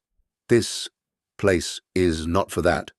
Therefore, in the past, on an evening like this, the community of bhikkhus gathered fully to hear the Buddha preach. But Ananda reminded the Buddha, "Now everyone is present. Please preach the Dharma." The Buddha remained silent. After waiting a long time, they did not dare to remind him immediately. After waiting again for a long time without preaching, Ananda reminded him again, after reminding 3 times, like that. Moggallana then used his spiritual power. He observed the assembly to see what was happening. Then it became clear there was a person who had violated the precepts. There was a bhikkhu who had broken the precepts. Therefore Moggallana carried that bhikkhu and threw him out into the forest. Then the Buddha preached the Dharma inside. This means if even one person is improper, the Buddha will not preach. The Dharma is not sold cheaply to those who break the precepts. The Dharma is not sold cheaply to those who lack morality. Therefore, regarding the Dharma hall of the Master up there where the teachings are given, women who come must be afraid of it all. It means they must dress properly, neatly, and seriously. Exposing arms or legs is not allowed. So, later, it became a rule. People who come to listen to the Dharma are very serious. To want to listen to the Dharma is to want to practice morality, to want to do good, to want liberation for oneself, not to listen for fun, not a place for adornment. Therefore, here we aim at the very concrete place of liberation, helping people build a human being with morality. And currently on our planet, human beings on our planet are lacking morality. Therefore, people will kill one another. And because of lacking morality, so one country is not at war, there is another country. How do we build a truly humanistic moral foundation so as not to make ourselves suffer, nor make others suffer, for everyone on this planet to enjoy that morality, to bring peace and joy to everyone with one another? That is the very great dream of the Master. Therefore, the Master devotes all his strength, although now the Master's health is very poor, but the Master tries with all his might, and to bring about that benefit. And today, speaking about morality, the Master's purpose also aims at this place to remind you all, and you want to know which person truly practices cultivation correctly according to the Buddha's true Dharma. It is not in meditation, where they sit 7 or 8 days, or 1 month, 2 months, or they display supernatural powers and miracles, or they fly in the sky. Those magic tricks, so many people have already done them. Surely you watch films and television. Surely you have seen those magic tricks that people have already shown you. People can go through the Great Wall by passing through stone, right? People can walk on fire. People can be buried in the ground without dying. People can be submerged in water, and that monk does not die. Then those things are performances to make tricks for the public to watch for fun, not the reality that brings liberation. The reality that brings our liberation is to build in ourselves a morality, and so that we liberate ourselves and help other people liberate. The main point of the Buddha's teaching appearing in the world is to build a moral human being, not to build a human being with supernatural powers. Therefore, it is said in Buddhism, if someone practices supernatural powers, the Buddha does not accept it. But we know how to use supernatural powers. We know how to use supernatural powers. Why? Because with outsiders they practice spells and charms that have supernatural powers. If we do not have enough capacity of supernatural powers, then those spells and charms will make us lose credibility. They make others become infatuated with that, leading them gradually onto that path of supernatural powers. Like we have heard about those qigong practices, those tricks where people deceive others by knowing past matters, fortune-telling of roots, this thing and that thing. Those are things that deceive people, cheat people, not correct. We must live according to the example of conduct, precepts, virtue, proper and dignified. The Buddha's precepts, you all must study clearly and completely. A monk must keep the precepts strictly, and when keeping them strictly, that person's mind must abandon desire, abandon unwholesome states. If a person still violates the precepts, that person has never abandoned desire, has never abandoned unwholesome states. A monk who eats 3 meals a day, how can that be called abandoning desire and abandoning unwholesome states? We see a monk who eats 1 meal a day, and the life of that monk in all ways and everything, material possessions of that person are completely relinquished. Then that person has abandoned desire. But here there are cabinets, tables, chairs, the conveniences of society today. Many teachers already have them fully, and then ask whether that is correct or wrong. Buddhism is the path of relinquishment, cutting off all entangling ties, meaning material things no longer remain. And therefore the Buddha said, shave off beard and hair, wear the kasaya robe, live without house, without family. It means, clearly, shave off beard and hair, wear the kasaya robe. That is to make oneself unattractive. That kasaya robe is not like a good robe, like the masters here. People pick up cloth from funeral shrouds. Do you think it is beautiful? And the head with hair is beautiful. But when the head is shaved, where is the beauty? Right? Therefore, making oneself unattractive. Because of that, in Japan, there was a very beautiful girl who came to ask a Zen master, "Please allow me to practice cultivation." The Zen master said, "You cannot practice." She said, "Why can I not practice? Why is that?" He said, "You are very beautiful, you cannot practice." Then this girl went back and looked for acid or looked for something, and she cut her face, making a very large scar on her face. After the scar healed, she came again to ask the Zen master. The Zen master said, "Now you can practice." Then he accepted her to go forth and practice. That must come first. Buddhism must first make oneself unattractive, no longer making oneself beautiful. Yet the robe of a teacher today must be fine clothes, new clothes. But those cloths picked up from funeral shrouds, surely they would not wear them, right? You must see that clearly. Therefore, that proves that you are still beautifying yourselves, and beautifying means there is still desire. How can desire be ended? Those are the proofs. Therefore, we must observe, then we must come close to that person. If we want to know whether that person is a noble monk, then look at their morality, how they live, what still remains in their life. The Buddha said, "Relinquish everything completely. Live without a house." If there is no house, then where would you store belongings, cabinets, tables, chairs, and even beds and furniture? Where would you put them? If there is no house, today, staying here, tomorrow, staying somewhere else, then why buy tables, buy cabinets, buy machines? Where would you leave them? Therefore, there is absolutely nothing. No family means there are no relatives. In the past, there was a bhikkhu, a person living in that locality. When the Buddha came to that area to teach the Dharma, that person heard the Dharma and asked to follow the Buddha to practice. His wife agreed. His parents agreed for him to follow the Buddha.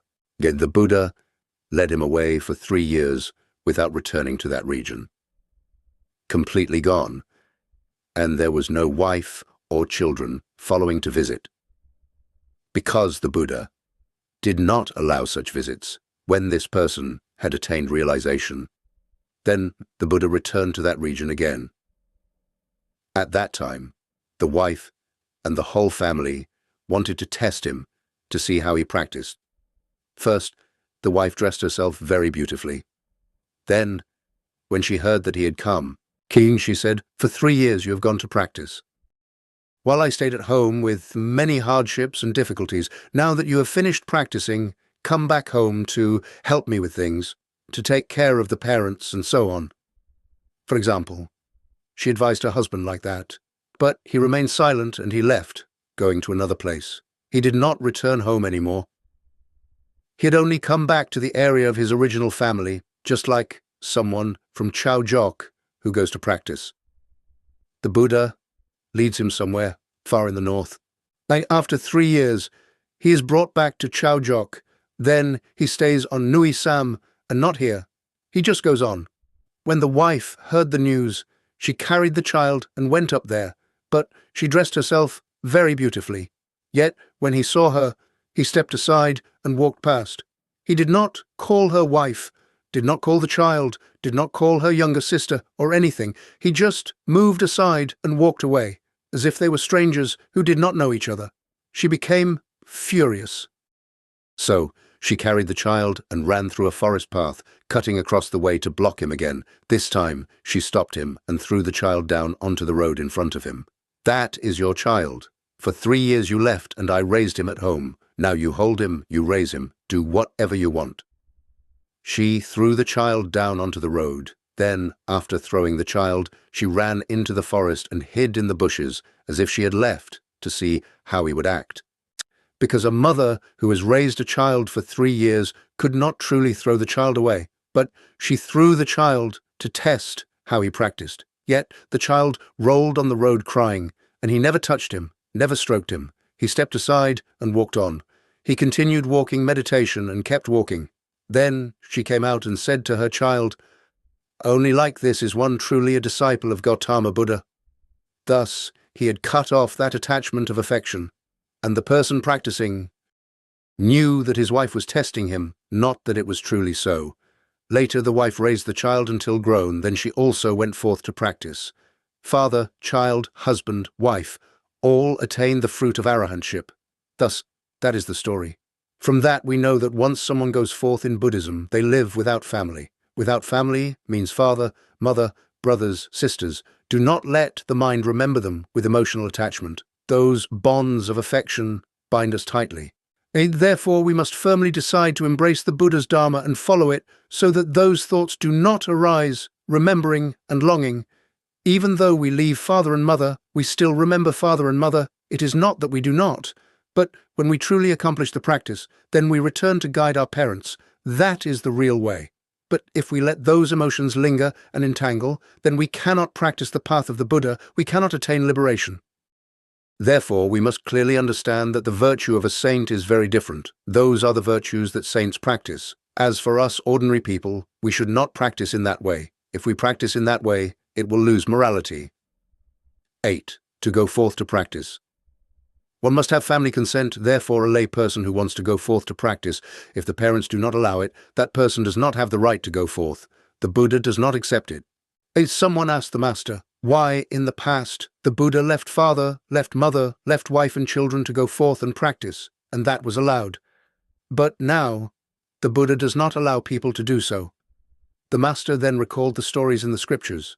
If the parents do not allow it, then whatever that son asks, the Buddha does not permit it until the parents agree. Because Buddhism must have morality. But before that time, Buddhism did not yet exist.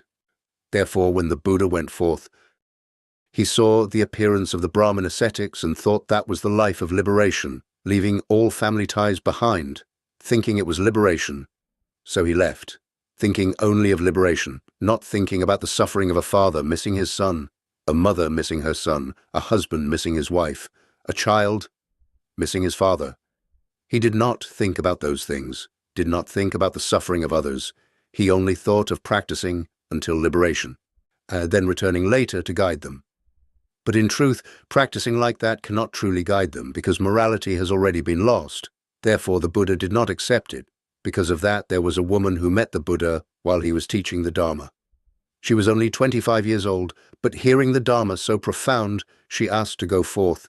The Buddha told her to go ask her husband. If the husband agreed, then the Buddha would allow her to go forth.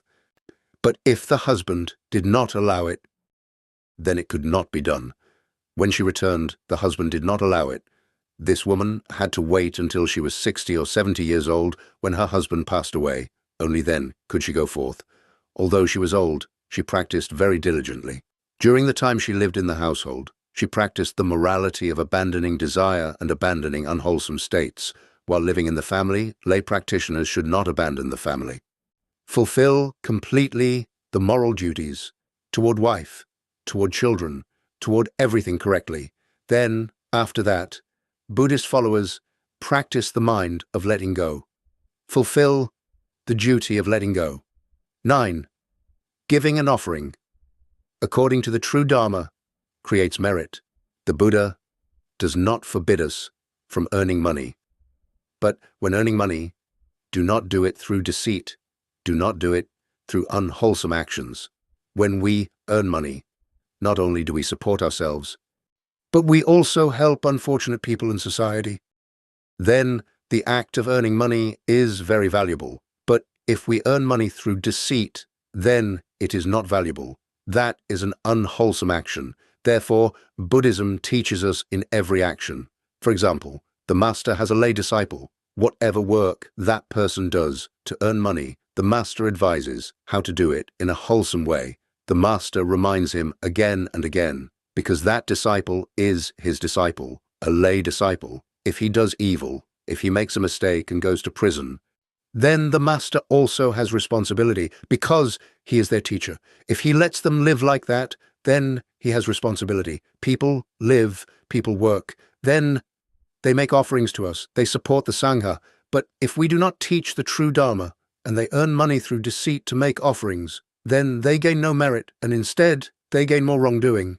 For example, when we steal and then bring it to offer to the Buddha, thinking, perhaps by offering to the Buddha like this, the Buddha will bless me so I can continue stealing. That is wrong. It means we take other people's property, we steal it, and offer it to the Buddha. That already contains 5 immoral actions, not just one. Likewise, if Buddhist followers kill a fish, kill a chicken, prepare pork meat as food to offer to the Sangha, then there are 5 acts without merit. Buddhism teaches this very clearly. Therefore, when making offerings in that way, and not only is there no merit, but there is additional wrongdoing. Because it is immoral action, therefore it creates sin, not merit.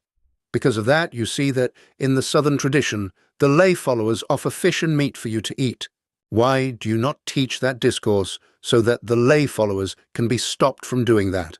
Instead, you teach that if you do not see it, do not hear it, then it is acceptable. That is wrong. Because you want to eat meat, so you conceal that matter in order to eat as much as you like. Therefore, have you ever seen any monk of that tradition enter deep meditation? They cannot enter meditation, even though it is called the Southern Original Tradition. That scripture is truly the original scripture of the Buddha, yet only a small deviation, and the lives of those monks only manage to nourish a fat body, because when eating full of nutrients, then of course one becomes fat. But a monk who eats vegetables, it may not look fat, but it is not thin either. Therefore, a person who eats simply and modestly is healthy, but a person who is fat, be careful. That person is in danger, easily becomes ill, for example. Now, milk and things like that, rich nutrition, be careful. Even if eating vegetarian food, but drinking too many supplements, it can also be very dangerous, because when it is too nourishing, illness can arise easily. But a person who lives simply, eating vegetables, soy sauce, pickled vegetables, salt, simple things like that. Do not eat too much oil or fat. Do not eat too much MSG. Then there will be no illness. It is very easy. That person lives healthily. Wherever they go, their body feels light. But a person with a fat body, wherever they go, it is like sitting on a wheel and the wheel sinks down. Those people carry their body like carrying a heavy sack. The body is very heavy. It is very burdensome. People in the world do not see it. But those who drink beer and eat meat, their belly sticks out. Just seeing them carrying that belly is already heavy enough. Just looking at it already feels tiring. But they themselves do not see it, because they carry their own body and do not realize it. But other people see it and already feel the heaviness. Those are forms of lacking morality in eating and sleeping, and we have harmed our own body. Whenever we do something that causes illness in our body, we have already lacked morality toward ourselves. We say that we love ourselves, but in truth, we do not love ourselves. We love illusion. We love according to desire. Whatever desire demands, we follow it. Therefore, in reality, we do not truly love ourselves. Therefore, the Master tells a story about King Bimbisara and the Queen. The king said that he loved the Queen very much, but the Queen had listened to the Buddha's teaching, so she understood. Therefore, the Queen said, "The king does not love me. The king only loves himself. Now the king says he loves me, is that correct? Then I will go and take another man over there. If the king does not cut off my head, then that means he truly loves me. But if I take another man, and the king punishes me and kills me, then the king only loves himself, not me. Is that true? If your wife goes to take another man and you become angry, then do you love your wife or do you love yourself? We must understand that we love ourselves. We are selfish. We are narrow-minded. We do not allow our wife to be free. But a wife who has learned morality would never do such a thing. Therefore, we must understand whether we truly love ourselves or not. Sometimes someone scolds us, but it means nothing. Yet we become furious, we become angry. Because of that, we are ignorant, we are foolish, we make ourselves suffer, but we do not see it. We create unwholesome states in our mind, but we do not know it. Therefore, whenever we become angry about something, we say to ourselves, "Why are you so foolish? You make yourself suffer and you do not know it. You bring unwholesome states into your own mind." If we remind ourselves 2 or 3 times, then the mind awakens. Then the suffering disappears. From that moment, if someone scolds us, we remain silent. We no longer become angry. That is called liberation. Therefore, we must firmly discipline our own mind. We must firmly discipline our own desires. Then, naturally, they will disappear. 10 things Buddhist followers need to practice. Therefore, today, Buddhist followers who listen to the Master teaching morality must be enthusiastic and wholehearted in their practice. Then the mind that causes suffering to ourselves will disappear, and the mind that causes suffering to others will also disappear. That is called abandoning desire and abandoning unwholesome states. Later on, the Master will explain to Buddhist followers each action of moral cause and effect. Whenever we say something, every story contains a matter for us to contemplate, for us to speak, for us to act. By studying this, we will understand the path and the movement of cause and effect. From that, we live with morality, and we will bring happiness and liberation to ourselves. This is the first stage of the Buddha's path of liberation. It is truly not vague. It is not obtained by praying to the Buddha. It is not obtained by chanting scriptures. It is not obtained by sitting in meditation. But it comes from a wholehearted determination to abandon desires, the mind of craving, and unwholesome states that we have been cultivating until they have become a force. Therefore, when they are touched, they immediately become strong and develop at once. Therefore, we must make effort to eliminate them by the methods that the Buddha has taught us to learn. Then, we will attain liberation. Now, up to this point, after a Dharma talk that generally and broadly speaks about the morality of Buddhism, for Buddhist followers, this general understanding is already enough, because now it is not possible to present all the details. If today Buddhist followers here had a proper practice hall, then at this time the Master would not be teaching like this. Instead, the Master would teach how Buddhist followers should practice morality, how to train, how to act within 1 month. Then you would return to a quiet place and set aside one Sunday as a day of rest to practice those actions so that we can realize that morality and bring about a source of joy and peacefulness in our mind. This benefit is practical and real. But now inside the room of Master Thongvan it is cramped, not enough space for us to practice activities. This place, at most only 1 person can practice, or perhaps 2 people at most. It cannot be more. Therefore, we must have a good location that is quiet. Then, there a teacher will transmit the 8 precepts to us. 8 precepts. Back one try. The 8 precepts are 8 rules. And those 8 rules are actually the 9 precepts of a novice monk. Therefore, a layperson who wants to practice morality must train to live one day in the life of a monastic, a person who has begun to practice. Therefore, we practice these things step by step. Then we train in letting go, in meditation, to train ourselves to abandon the mind, to abandon desire and abandon unwholesome states. That brings peacefulness and happiness to our mind, and it brings great happiness to the people around us, including ourselves. And these are necessary conditions. But now, when going to the temple, can people practice like that? When receiving the 8 precepts, they must receive them in the Pure Land style, not in this way, because the Buddha lived according to this practice of the 8 precepts. And when living according to the conduct of a Buddhist monk, one must be quiet and calm. When we arrive there, after they transmit the 8 precepts to us, they will teach us the method. For example, now sit down and practice mindfulness of breathing. In what way? They teach us how to rely on the breath to be mindful, how to abandon the mind. Then we follow and practice. They immediately teach the method. They sit here and guide us to practice. When we can practice, then they continue to teach further and teach further and teach further. And for example, this week, they teach us to receive the 8 precepts and practice like this. Next week, they check again. If they see we have become skilled, they continue to teach more, and it continues to increase our power of mindfulness and our power of letting go. Gradually, we let go more and more. Then we see our life becoming happier in the way we treat each other. We will never say words that make others suffer. That is the method of training so that we can attain liberation. Therefore, this is building within ourselves actions of morality. And from that place, we see that every day we have actions that are very good, very wholesome, causing suffering to no one. That is already morality, is it not? Therefore, it brings happiness very clearly and concretely. Practicing like this is truly beneficial, not like saying, I still wear this robe, but actually I also abandon desire and abandon unwholesome states like anyone else. I'm also liberated. This is the first stage in which Buddhism builds morality.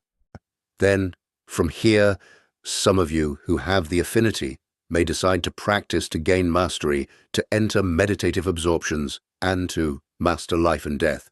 But for those who do not yet have enough conditions, who still have a family and small children, how can they leave them? Therefore, if we can practice this morality, then we're already very satisfied. But we should always practice receiving the 8 precepts. Each month we practice 1 day or 2 days to plant that affinity. Perhaps in this lifetime, we cannot yet complete it, but our direction has already turned toward building such morality. Then, clearly, in the next life, we will continue this teaching again. The Buddha said, the ancient tree leans toward whichever direction, then its shadow will fall toward that direction, and we lean toward the precepts of the Buddha, toward the morality of Buddhism. Then, when we continue to be reborn, we will also meet the next body that will encounter the right Dharma. Otherwise, if we are not careful and we meet the wrong Dharma, then what will it be like? Practicing endlessly in exhaustion. But in the end, it amounts to nothing at all, wasting effort and wasting strength. Therefore, practicing correctly will bring results. And if there are sufficient conditions, then this place here to carry out the 8 precepts retreat is not the place for you to carry out something deeper. Therefore, people will send you to places that carry out deeper levels of meditation. Then, when you go there, you will become practitioners, like Thai Thong Van. Now he is a practitioner. So he is no longer in the form of observing the 8 precepts retreat, but must be in the form of carrying out meditation practices, to bring all formations to stillness, to master life and death, want to die whenever he wants to die, want to live whenever he wants to live. While sensations rage and the body is in pain, one commands that all those painful sensations completely cease. It makes us tranquil, peaceful, not receiving suffering. Only then is it called mastering illness. That is how it is clearly and concretely. Otherwise, if the head aches and one grits the teeth to endure, it hurts, let it hurt. Karma and cause and effect must be endured. Then that is not correct. We master cause and effect. There is no cause and effect that cannot be mastered. Because when we master cause and effect, we do not do evil, then that means we have already cut off the evil cause and effect. How can there still be a suffering result for us? 11. Creating conditions to help the unfortunate in society must be done correctly. Therefore, we carry out good cause and effect, but we do not seek conditioned merit. Therefore, when merit comes to us, we do not accumulate it for ourselves to become rich, to possess for personal enjoyment. Therefore, we help those who are unfortunate. According to our ability, our blessings allow us to stand in a position to earn money, to help those who suffer in society, to comfort the misfortunes of human beings, create for them conditions so that they can come to wholesome Dharma, because many times they are poor and suffering. They give rise to stealing. They do evil deeds, even robbery. Therefore, we help them. Then we find ways to comfort them. Then they return to wholesome Dharma. From wholesome Dharma, they no longer greedily steal. And from there, they know how to make offerings, know how to give charity, making them let go of their selfish mind. From there, they meet good fortune, and they become good people. Therefore, when we see they are unemployed, then people introduce them into a workplace. When they have work, they can sustain themselves. But if they are greedy and steal, now if the teacher knows that factory lacks workers, the teacher would not dare to introduce them anymore. Introduce them there. After a few days, they take the pliers, take the hammers, take everything away, then the teacher would bear the blame, right? So one would not dare. Therefore, now if you have a business establishment, you also choose people to work. If you choose thieves to come in, will they not take away all your things? That is concrete evidence. And when we guide the poor, those people can be said that they can become evil thieves, greedy, because when they are too desperate, they must turn into those bad things. Therefore, we assist them, comfort them. Not simply throw things to them to eat, and that is all. No, it is not like that. We help them, and then still find ways to comfort them with words, so that they know the right path. Then, because they receive from us, they are grateful to us. When we speak, they listen. That means we sow conditions with them. We create conditions so that we can speak, and people listen. Because of that, when they listen, it helps them escape the condition of poverty. It is not that we can feed them until poverty ends. They themselves must rely on their own strength to save themselves. Only then will poverty end.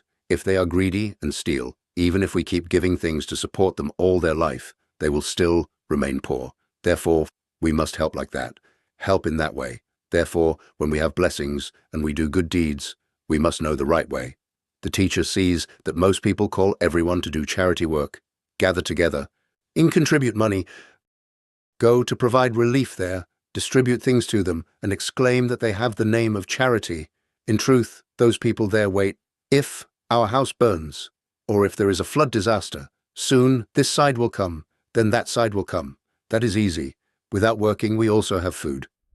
That thing creates in people evil thoughts, waiting for fruits to fall so they can eat, and they even wish for it. Therefore, some Buddhists in the city say that area where they live, that neighborhood of burned houses, meaning the neighborhood where their thatched houses are, they wish that it could burn. That would be so easy. From that, we would have better houses, and also people would provide food and things for us to eat. Therefore, in the end, we are the people who earn money, yet we are foolish, and we lead them into evil cause and effect already. They are not clear-sighted. Therefore, don't invite me. I will not listen. If I know that person is truly suffering, I bring help to that person, I comfort that person, and I assist that person. But now, if I bring there and give them a whole million jong, in the end, they eat, then they wait for me to bring more, and they will not work. They will even do evil, don't even mention it. Those things like that, many times we do good, but it is not good. When we do good, we must know how to do good. 12. Making offerings to a monk who violates precepts is assisting in destroying Buddhism. Therefore, later, the teacher will teach you Buddhists how to make offerings so that there will be merit and blessings. For example, now one says, I make offerings to that monk. Whether he does wrong or violates precepts, that is his matter. As long as I make offerings to the Buddha, make offerings to the Sangha, I need whatever he does, he does. But one does not realize that making offerings like that helps this man live so that he destroys the Buddha Dharma. People see that monk and they criticize the Buddha Dharma. What kind of monk is that? So strange. Taking women into restaurants, into huts to sit and eat, nothing decent at all. What kind of temple is that that even drinks alcohol? There, people slander that monk, which means they slander Buddhism. And we make offerings to him so that he does those things. Then just ask, now we offer televisions, offer refrigerators, offer these things and those things so that the monk lives luxuriously like that.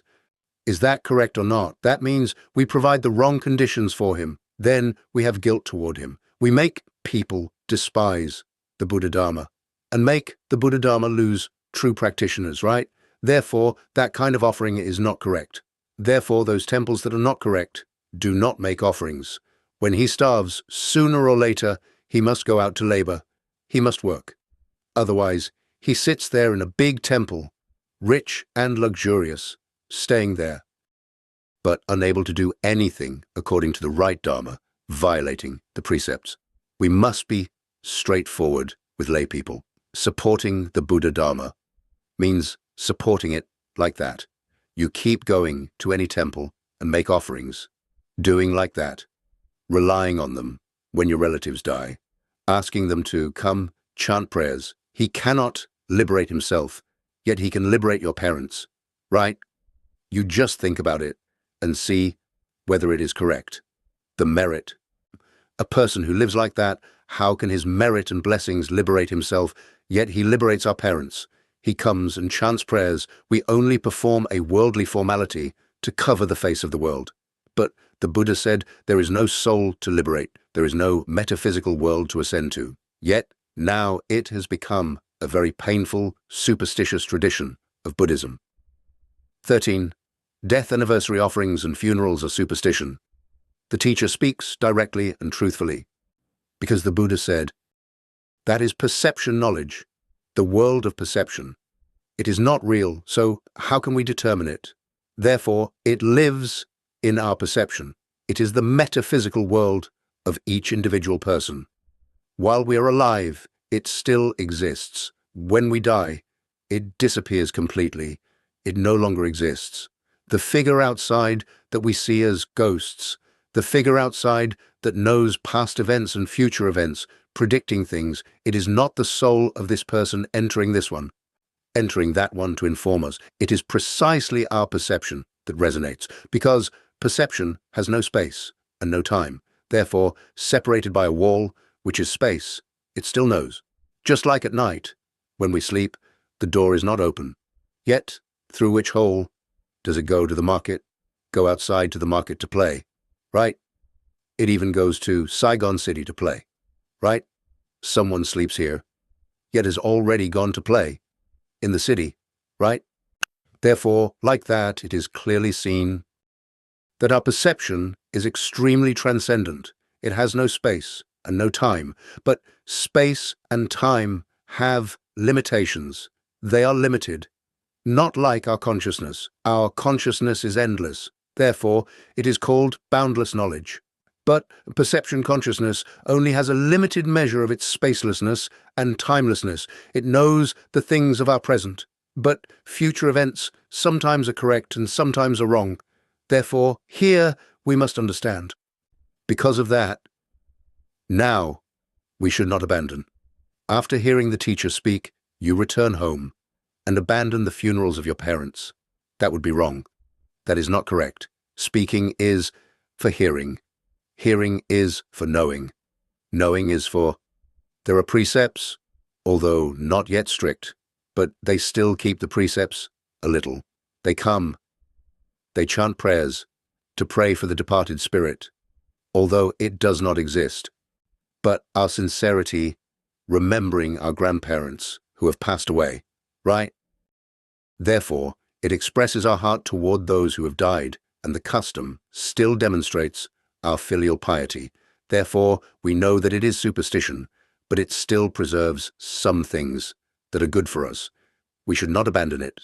Therefore, gradually, those who practice correctly will teach us the proper way in funeral matters, how it should be done correctly, how the rituals should be correct.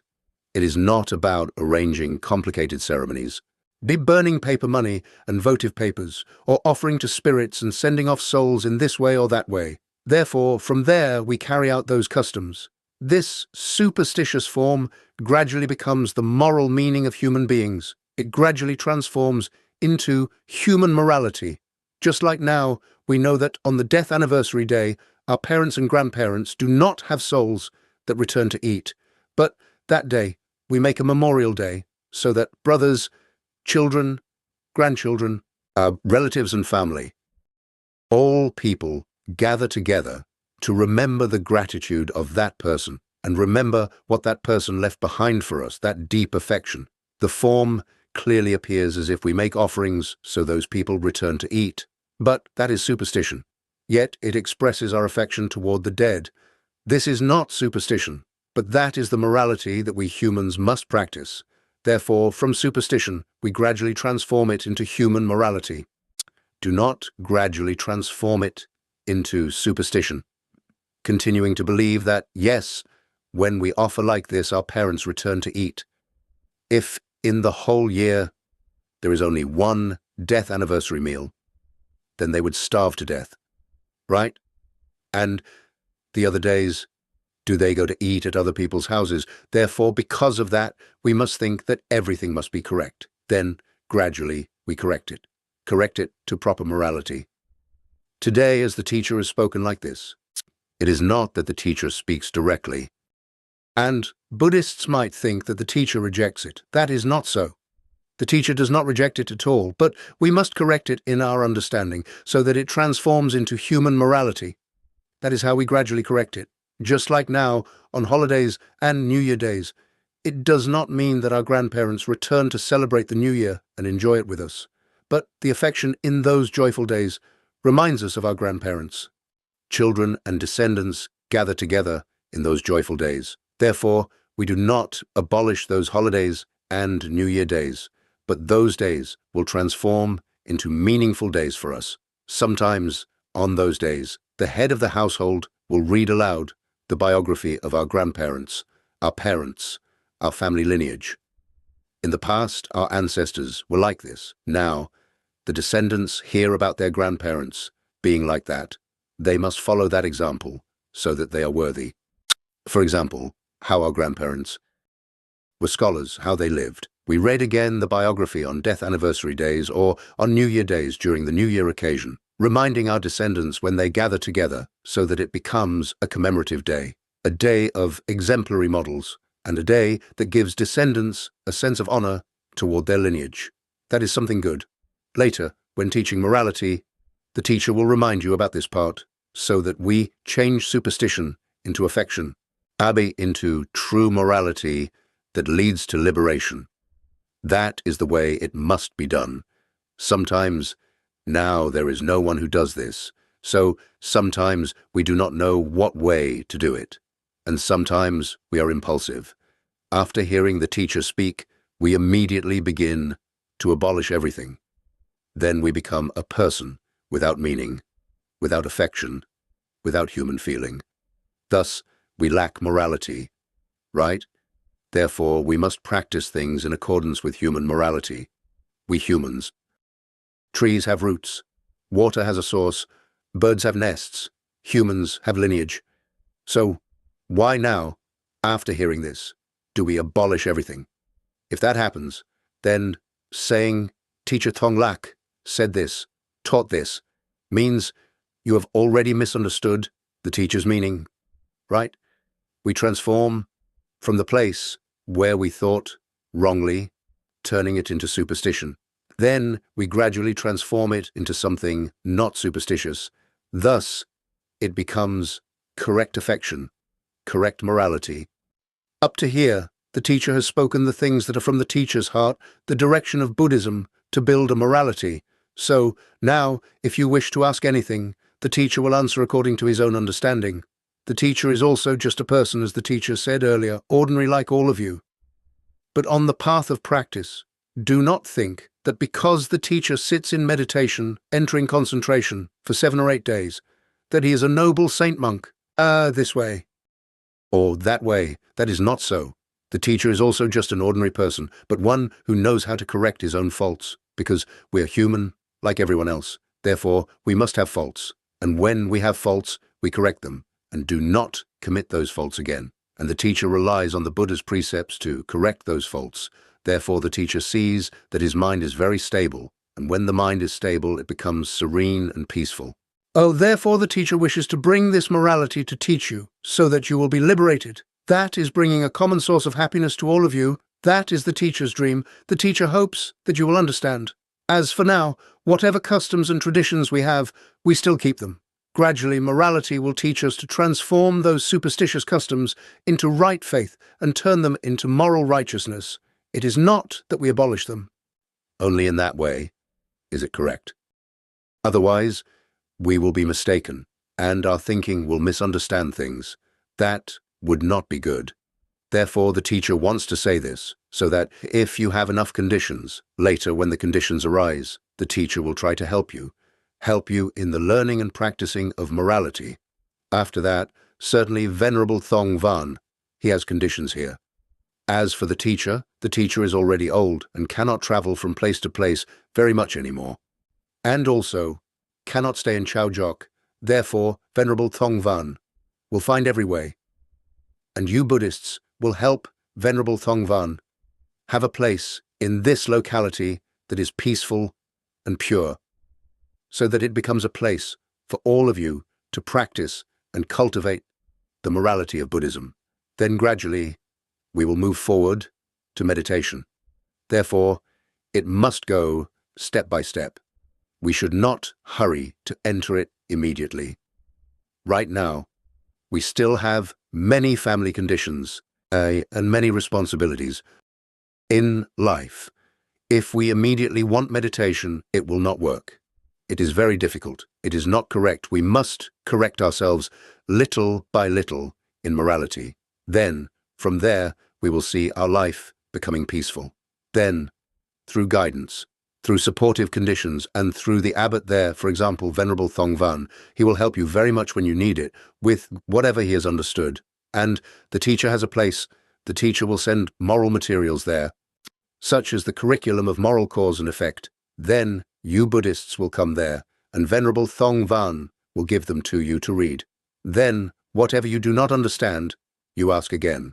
Then, we gradually build ourselves, eliminate unwholesome actions, and increase wholesome actions, living in moral actions to bring happiness to ourselves and to others. That is something good. But now, with gatherings like this place is not suitable for activities. It is too crowded. Today it is a fortunate condition that all of you have come here in such large numbers. That is also a condition, a great condition. Even if there were not many people, then surely even with 3 or 5 people, the teacher would still be willing to speak all his thoughts to those 3 or 5 people, because the number would be small. But now you are sitting here in such large numbers, and therefore the teacher also thinks that he will try to bring the conditions that will help you later when the necessary conditions appear, so that you can practice and cultivate your morality. So today, if you still have anything, please ask. Anything about Buddhism that you still wonder about, please ask. The teacher will help. Originally, this time the teacher came to help Min Jian and Chao, and a lay practitioner who practices with the teacher. Med 14. The purpose and meaning of observing the 8 precepts. The elder said, observing the 8 precepts. And the 8 precepts are 8 precepts. The first 5 precepts, you Buddhists already know.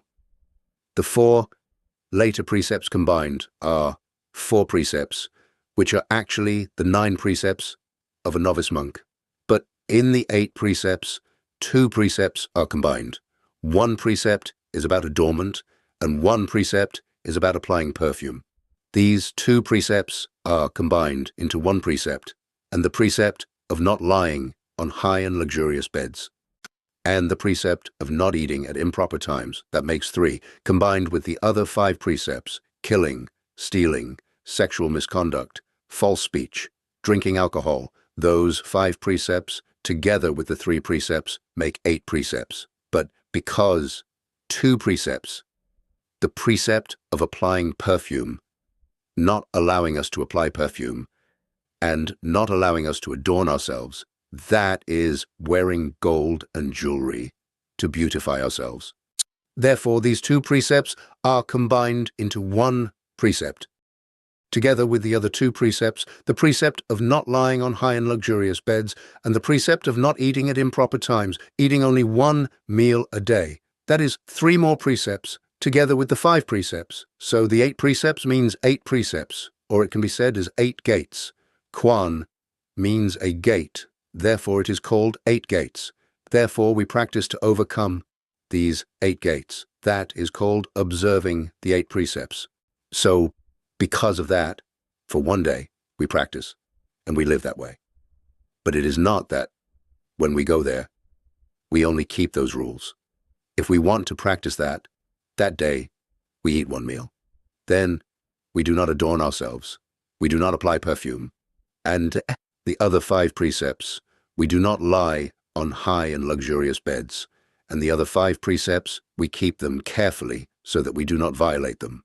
That day, we eat vegetarian food. We do not eat the flesh of living beings. We do not lie. As for sexual misconduct, then certainly there is none. As for drinking alcohol, then that day we do not drink alcohol. So, the other 5 precepts are completely maintained. Thus, practicing 8 precepts is called the 8 precepts. And while observing the 8 precepts, we must live in solitude, live quietly, live without talking. Then we practice. For example, we practice mindfulness of breathing to train awareness so that we abandon sensual desire and unwholesome states. Then we practice right mindfulness and clear awareness. We walk, meditation.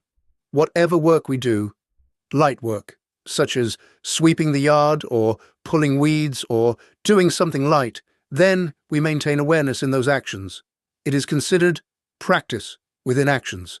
Therefore, our power of awareness is developed, and in those actions, we also direct our mind to remind it. We remind our mind, abandon desire, abandon unwholesome states, abandon our evil thoughts. Through such practice actions, throughout the day we practice those actions so that we aim toward the mind that abandons desire and abandons unwholesome states. Thus we maintain the virtues of these precepts, these 8 precepts, and at the same time we practice this so that at the end of that day when we return, we see that our power of awareness increases more and more. Then, whenever something happens, we will be able to let go of our mind, little by little. That is the method of practice to plant the conditions for the future. When we have the conditions, we live completely every day, completely. That is a monastic. But now we are still lay practitioners. So, in 1 month, we practice 1 day, or 2 days only, and should not practice too much. That is the 8 precepts. We gradually practice to become familiar with the moral lifestyle of Buddhism. We practice it. A Buddhist asked about abandoning desire and abandoning unwholesome states. Now about desire. Here to explain abandoning desire. Abandoning desire here means the desire of unwholesome states. Therefore, the Buddha said, abandon desire, abandon unwholesome states. It must be stated clearly. It is never said abandon desire and abandon wholesome states. Is that not so? Therefore, it is said, abandon desire, abandon unwholesome states. Therefore, when it speaks about applied thought and sustained thought, and that is something good. Therefore, the Buddha said, abandon unwholesome states. Is that not so? So that we decide to do good, to want to live well, to do good. If I want to be good, that good desire still remains. It has not yet been completely abandoned. 15. To practice correctly. Now one must be guided by an experienced person. A Buddhist asked, if Buddhists want to practice meditation while living at home and practice actions without theory, then the teacher must directly teach each action how it should be. When we practice for 1 week, then we must send the results in such a way so that the teacher knows the results and then teach us further. One should not only teach theory and teach freely, and then we go home and practice this before finishing, then move to something else. That is wrong. Whatever we are taught, we practice until we succeed in that. Then, after finishing that level, we move to another level.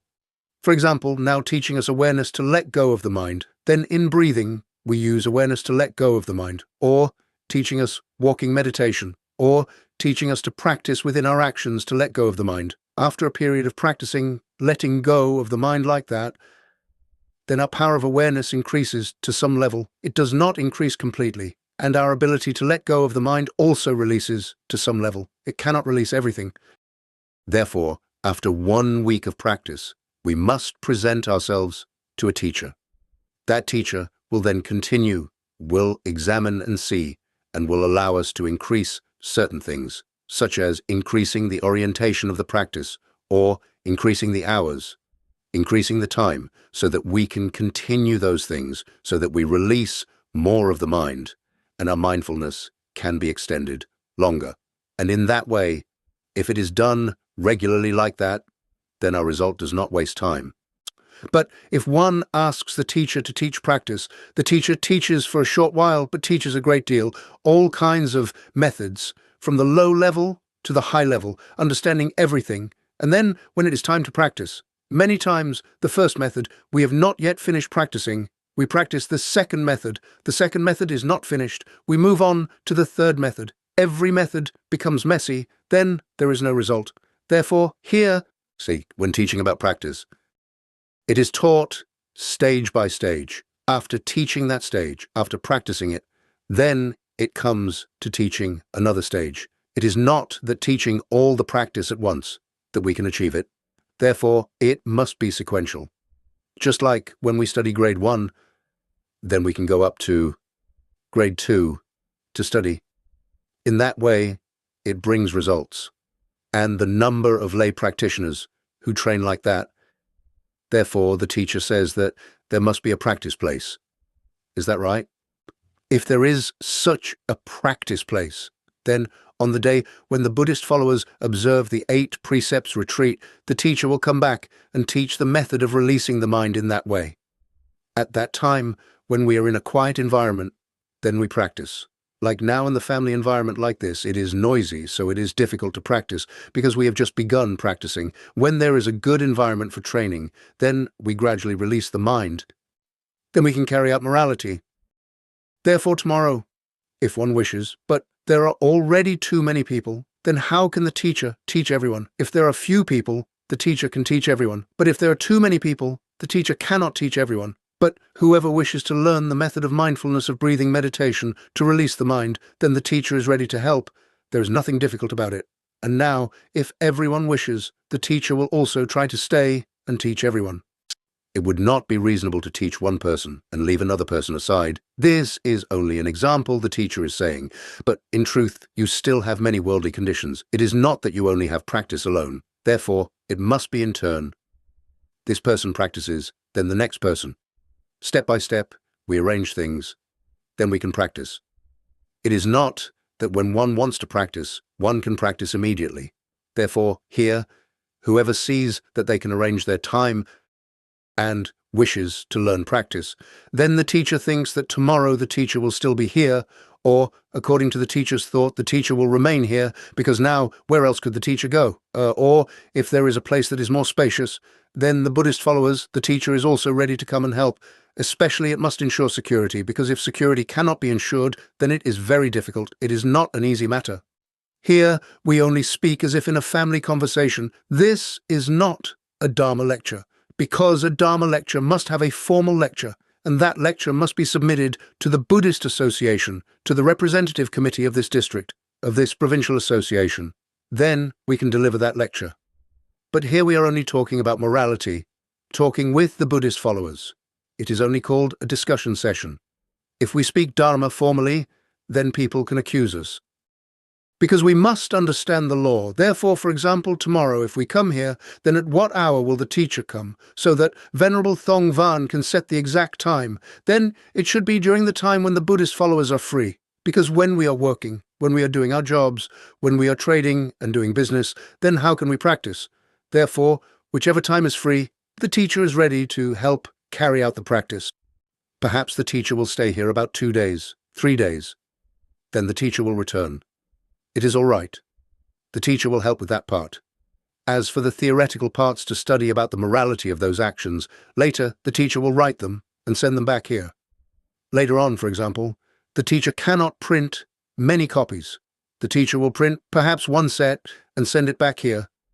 Then afterwards you can photocopy it. If the Buddhist followers photocopy it, then we can share it with one another. And read it. Then we understand morality. That is a good thing. The teacher helps so that the morality of Buddhism can come back to life. Otherwise, it may disappear. Do you still have anything else you want to ask the teacher? If there is anything unclear, ask the teacher, because there is a chance that the teacher comes back here, and the teacher rarely returns. Sometimes this time may be the last time that the teacher comes back here. After that, the teacher may not return again. The teacher will only send writings and materials. The teacher is very busy with work and cannot return. 16. What benefit is there in chanting and prostrating? Buddhist follower. Asking. In truth, chanting and prostrating do not have real benefit and are not practical. But when there is a method of practice like this in which we release the mind, that has real and practical benefit. As for chanting, in truth, when we look back over a long period of time in the temples, we have already chanted very much. Liberation itself has also proven that chanting does not bring liberation. Even the monks who chant also see that there is no liberation. It is not only lay Buddhist followers outside who see it, because time itself has already answered that matter. Therefore now we know that chanting does not bring liberation. There is only the practice, the training, the cultivation, the determination to abandon unwholesome actions. When we abandon unwholesome actions, then we will be liberated, because unwholesome actions make us suffer and make others suffer.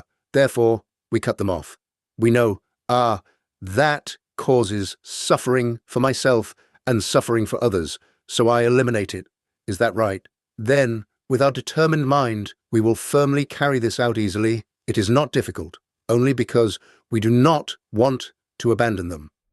But if we determine, we can do it. In truth, a person who has determination and strong will to act in business as well, they easily succeed, and in practice, it is also the same. But a person who has no determination and no strong will, in business, they also fail. When they meet difficulty, they give up. But a person who has will and determination, when facing difficulty, they overcome it. They carry it out until it is done. These people can release their mind without difficulty. Buddhism says it is not difficult, it is very close to us. Therefore, the teachings are very realistic and very concrete. Therefore, if we release, we are liberated. If we do not release, we are not liberated. But releasing also has its method, because now our power of mindfulness is not yet strong. For example, when we sit quietly for a moment and try to keep the mind silent, it remembers this thing, it remembers that thing, so mindfulness is lost. Therefore, it still does not have enough mindfulness. So we practice mindfulness in order to release the mind. And the more mindful we are, the easier it is to release. The more mindful we are, the more we release it. When a thought of unwholesomeness arises, or any thought arises, we immediately recognize it. But when we are deluded, we do not recognize it immediately. Therefore, we easily fall into suffering and irritation. Thus, the practice of chanting for a long time has already proven to us that there is no liberation in it.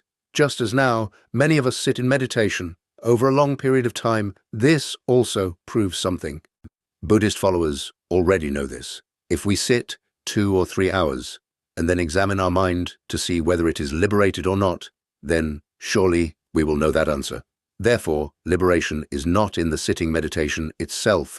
It is in releasing the mind. It is not in sitting meditation. It is not in chanting. It is in knowing our mind and trying to understand that those things bring suffering to ourselves and suffering to others. Then we try to release them, and that is enough.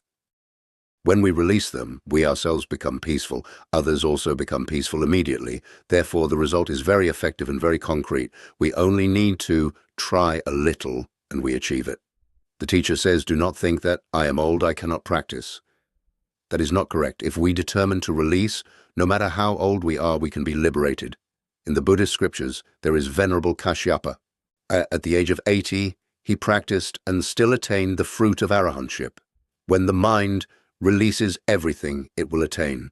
And there was also a nun of the noble Sangha who, at 70 years old, after her husband died, only then went to ordain. Only 1 year later, she attained arahantship. Therefore, do not think that at 70 years old, I can no longer practice. We often think that practice belongs to youth. That is only our own inferiority. Anyone can practice. If one determines, it can be done. Do not think that young people cannot practice. Rahula ordained at 8 years old. At the age of 20, he also attained the path. Therefore, young people should not say, I am still young, I want to play first. Later I will practice. That is not correct. If we want to practice, we can be liberated. Whether young or old, it is possible. If we determine, we can do it. 17. The morality of Buddhism is not the morality of individual heroism. Today, Buddhist followers have come here to listen to the teacher speak about morality.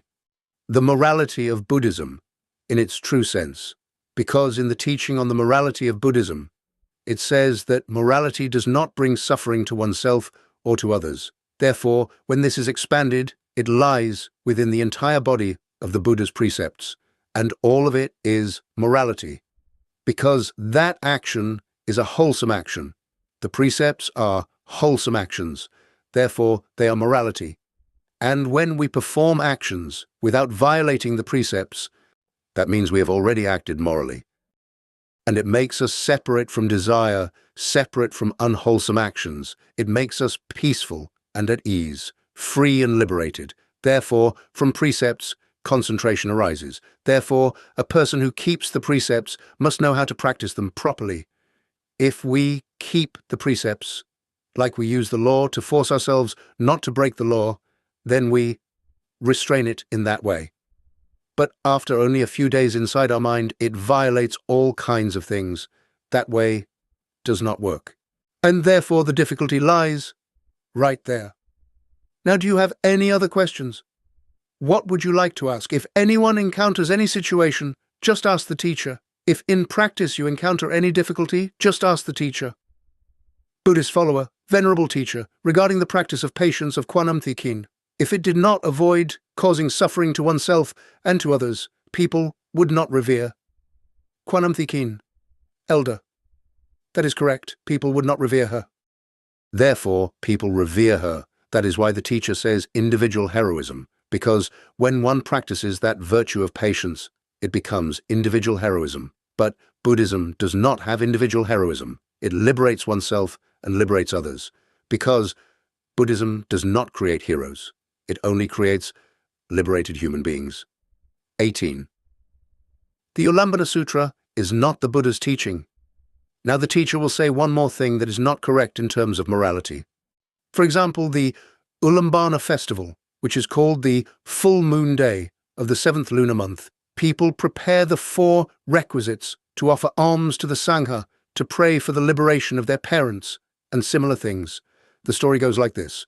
Venerable Moggallana practiced and attained the 6 supernatural powers. His mother committed evil deeds and fell into hell. Using his supernatural powers, he saw his mother falling into hell, suffering hunger and misery, back in the realm of hungry ghosts. Then he carried a bowl of rice down there to feed his mother. But his mother could not eat it. When the rice was put into her mouth, it turned into fire and burned. His mother could not eat it. Seeing this, he felt great suffering. A child, seeing his own mother suffering in hell, how could he endure it? Is that right? Therefore, he came to ask the Buddha for a way to save his mother. At that time, the Buddha taught Venerable Moggallana to prepare the 4 requisites. That whatever was needed for the Sangha, he should prepare and offer.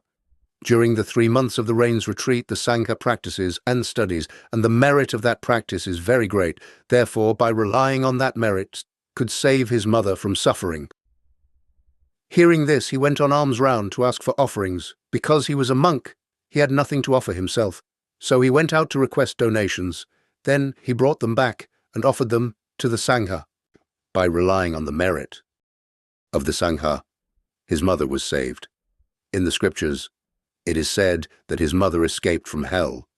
From that time, it became a day of filial piety and also the day of invitation for the Sangha, when the Sangha ends the 3-month Rains retreat.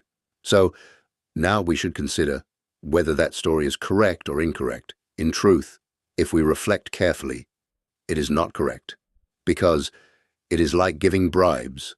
Only after bribery does the suffering of the mother get relieved.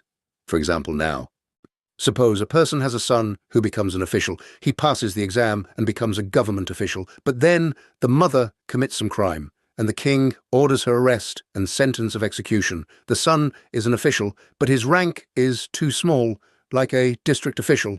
He cannot save his mother. Therefore, in the district, they gather together some gold and silver and bring it to the capital where the king is. They go to see high officials, for example, a prime minister or other great officials.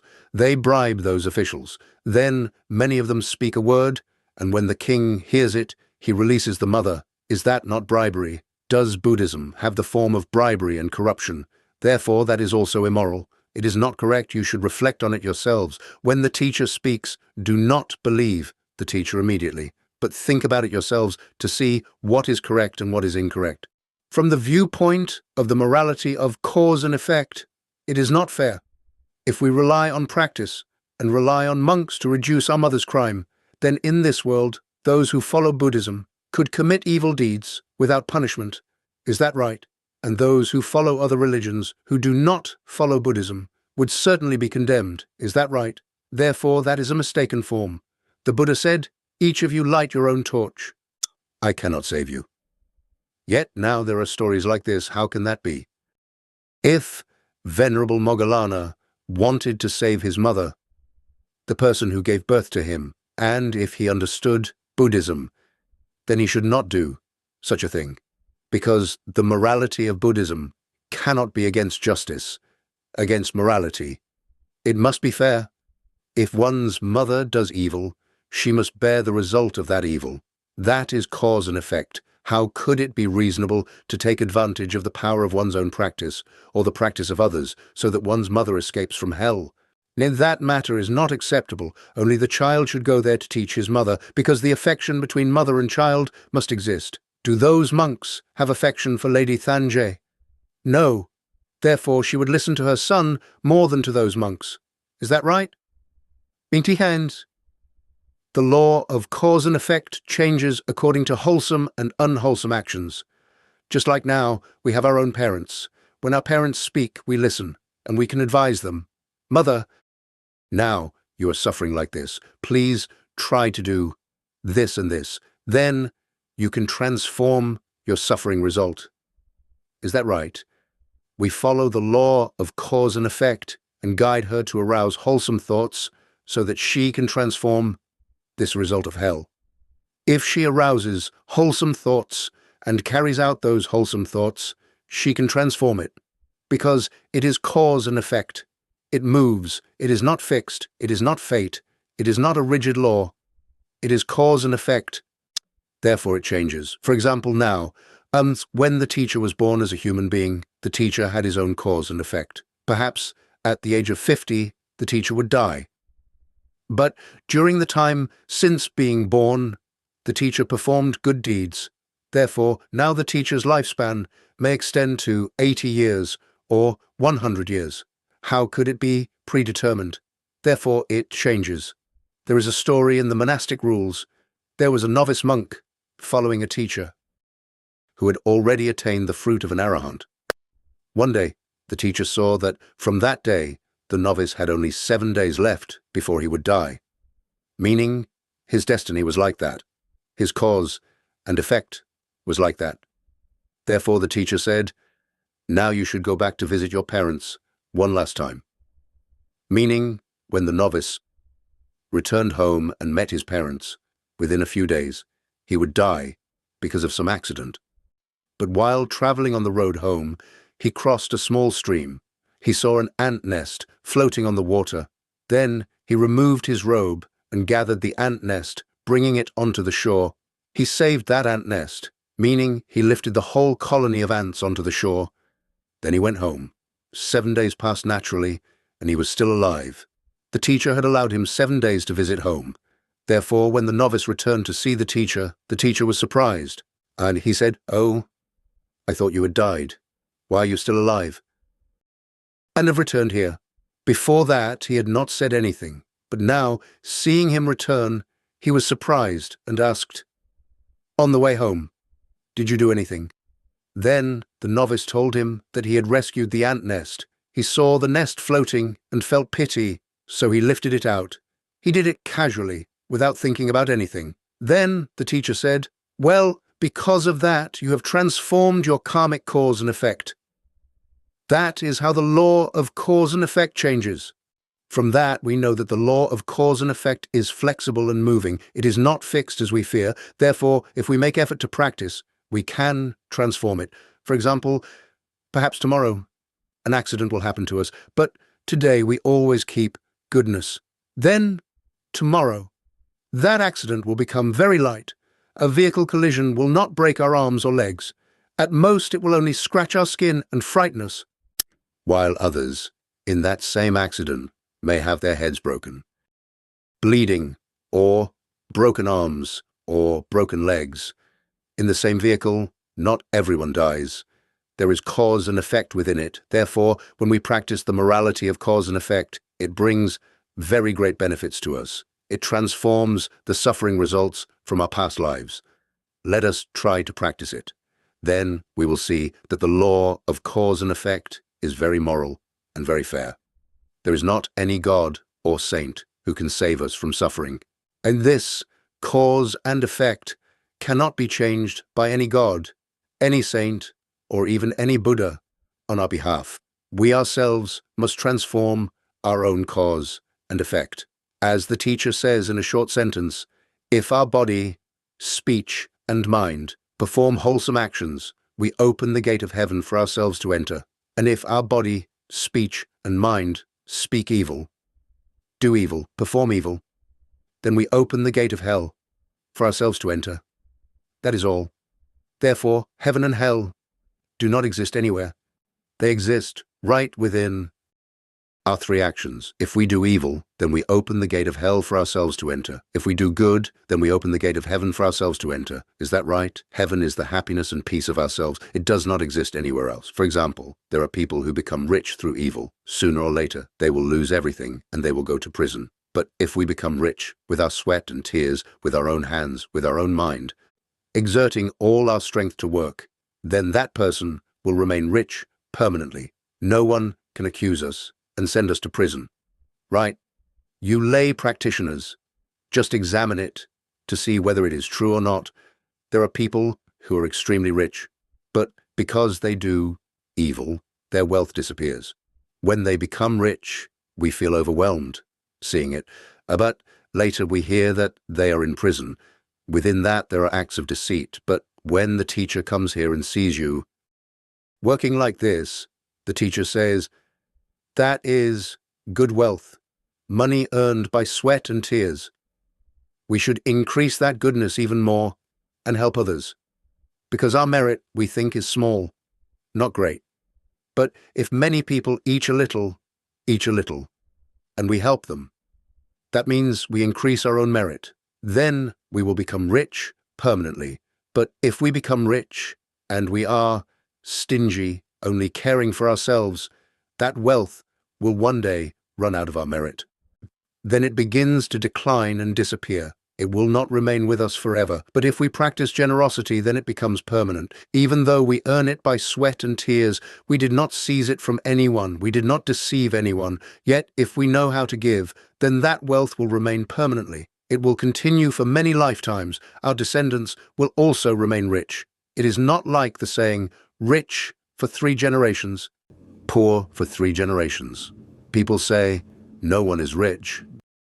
For 3 generations, no one is poor for 3 generations. That is because people clearly see that many who are rich are evil, many are deceitful. Therefore, their wealth does not last 3 generations, and no one remains poor for 3 generations, because when people are extremely poor, they must rise up in order to live. But if they are poor and keep stealing and committing theft, then their poverty becomes worse and worse. Their descendants end up collecting scraps and still cannot survive. All of this must be said that within the law of cause and effect, it is very fair. And from that it balances society.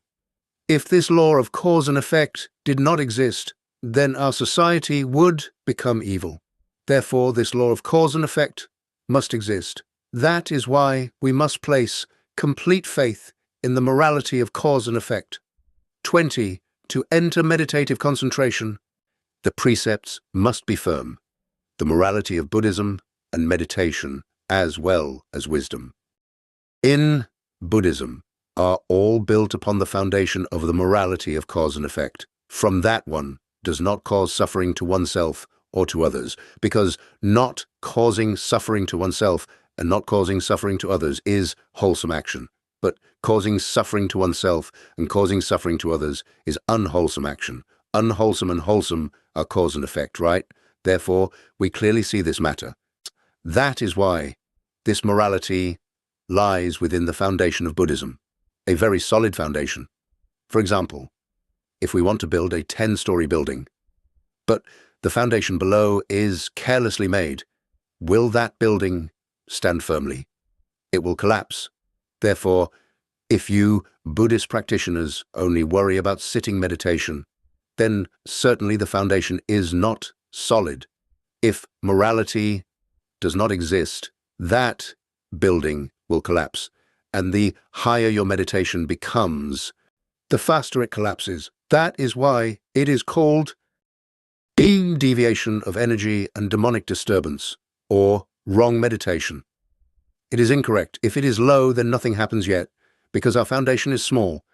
If our morality as the foundation does not exist, then we only build a small hut or a stilt house. Those will not collapse. A simple house will not collapse. But when we build solid houses or tall buildings, 5 or 10 stories high, if there is no foundation, then it collapses. Therefore, when entering meditation deep and high, one cannot enter anymore. It will collapse. One cannot reach it. But if we want meditation, where we can sit 7 or 8 days, 1 month, 2 months, 3 months, or even 1,000 years later, this body does not decay, then this foundation of morality must be very solid. The more solid it is, the more correct this meditation becomes. That is the way people practice. Therefore, the Buddha taught the 3 trainings without defilement.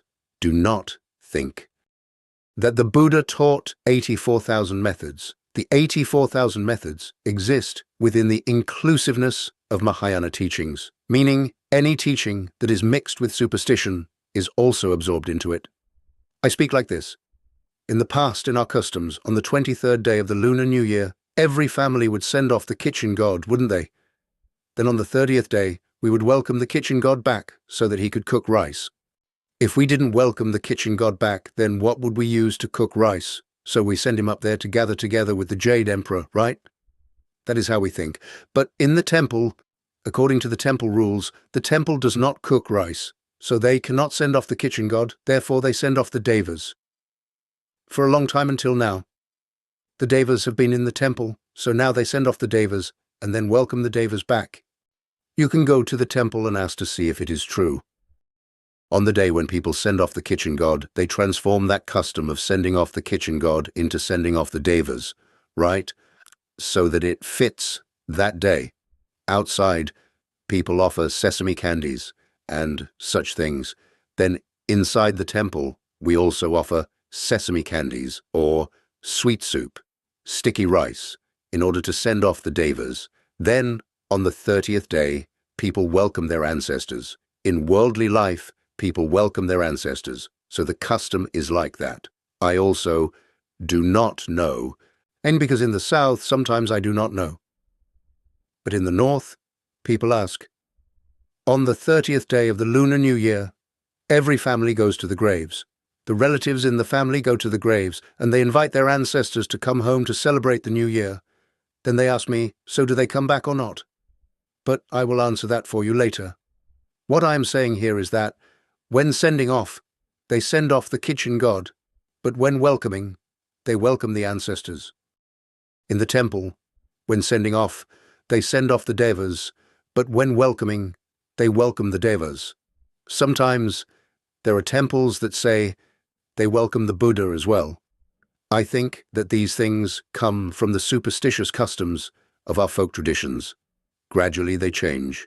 Then in the temple, they also change from those folk superstitious customs and transform further into the superstitious customs of the temple.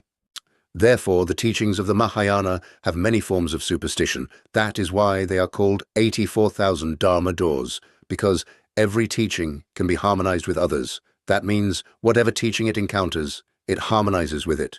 Just like outside people worship the kitchen god, then inside here they send off the devas. So they harmonize it so that it also has a form. Therefore, from that, Mahayana scriptures contain many superstitions, very many. There are many superstitious things. Therefore, we must gradually correct those customs so that they become better. Those things that have moral principles and human righteousness, we should revise them completely. And those things that do not have moral principles, that are not correct, we gradually abandon those superstitious customs. It reduces the expenses of the Buddhist lay followers. Otherwise, if every custom we also follow and do everything, it costs a lot. For example, burning votive paper money or paper clothes and such things. That is too superstitious. We should abandon that. We should not waste money like that. We should do things that have more meaning and affection. This one is somewhat too superstitious. For example, buying a television or a Honda Cub made of paper, then burning it so that our ancestors below can ride around for fun. That is not correct. So those things that are too wrong, we gradually abandon them. But those things that transform into human morality and principles, we transform them.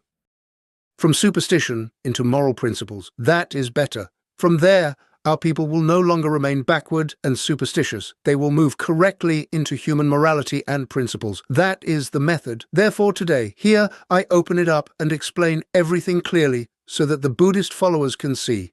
Gradually, step by step, our Buddhism will be revived little by little. It is not that we say it and then immediately do it and immediately succeed. It is very difficult. And it also depends on the support of the Buddhist followers. Without that, the monks alone cannot do it. Truly, for example, if the monks speak about it, but the Buddhist followers still buy votive paper money and burn it, then there is nothing we can do. If we say that it is wrong, that it is superstition, but the Buddhist followers still keep doing it, then we can only accept it. There is nothing else to do. Therefore, Buddhist followers must understand the teachings of the Buddha and understand where morality lies. Then, with wisdom, you help the temple to revive again what is wrong and what is right in the temple. Then, the Buddhism can become better. Otherwise, if we are not careful, our Buddhism today, when people look at it, appears very full of superstition. Then, people who do not understand Buddhism say, Buddhism is too superstitious, and so they criticize it. Therefore, we, as lay followers of Buddhism, as disciples of the Buddha, and when we see people criticize our religion, we feel very sad, don't we? For example, if our father, our brothers, or our close relatives have ordained in Buddhism, and now when people speak about Buddhism, we also feel uneasy, we also feel sad. Not that we do not. Therefore, we must try to support Buddhism in such a way that we become lay disciples of the Buddha in accordance with the proper way of Buddhism.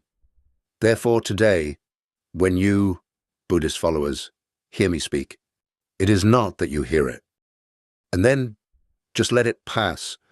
After hearing it, try together with the monks to have a spirit to revive Buddhism again, to make Buddhism good again. And at the same time, it also brings a source of peace and joy, first to the family and next to society and to ourselves. In our life, we know how to be accommodating, to endure patiently, to be content. We know how to let go, to put down those things that are not worth doing, that cause suffering to ourselves and suffering to others.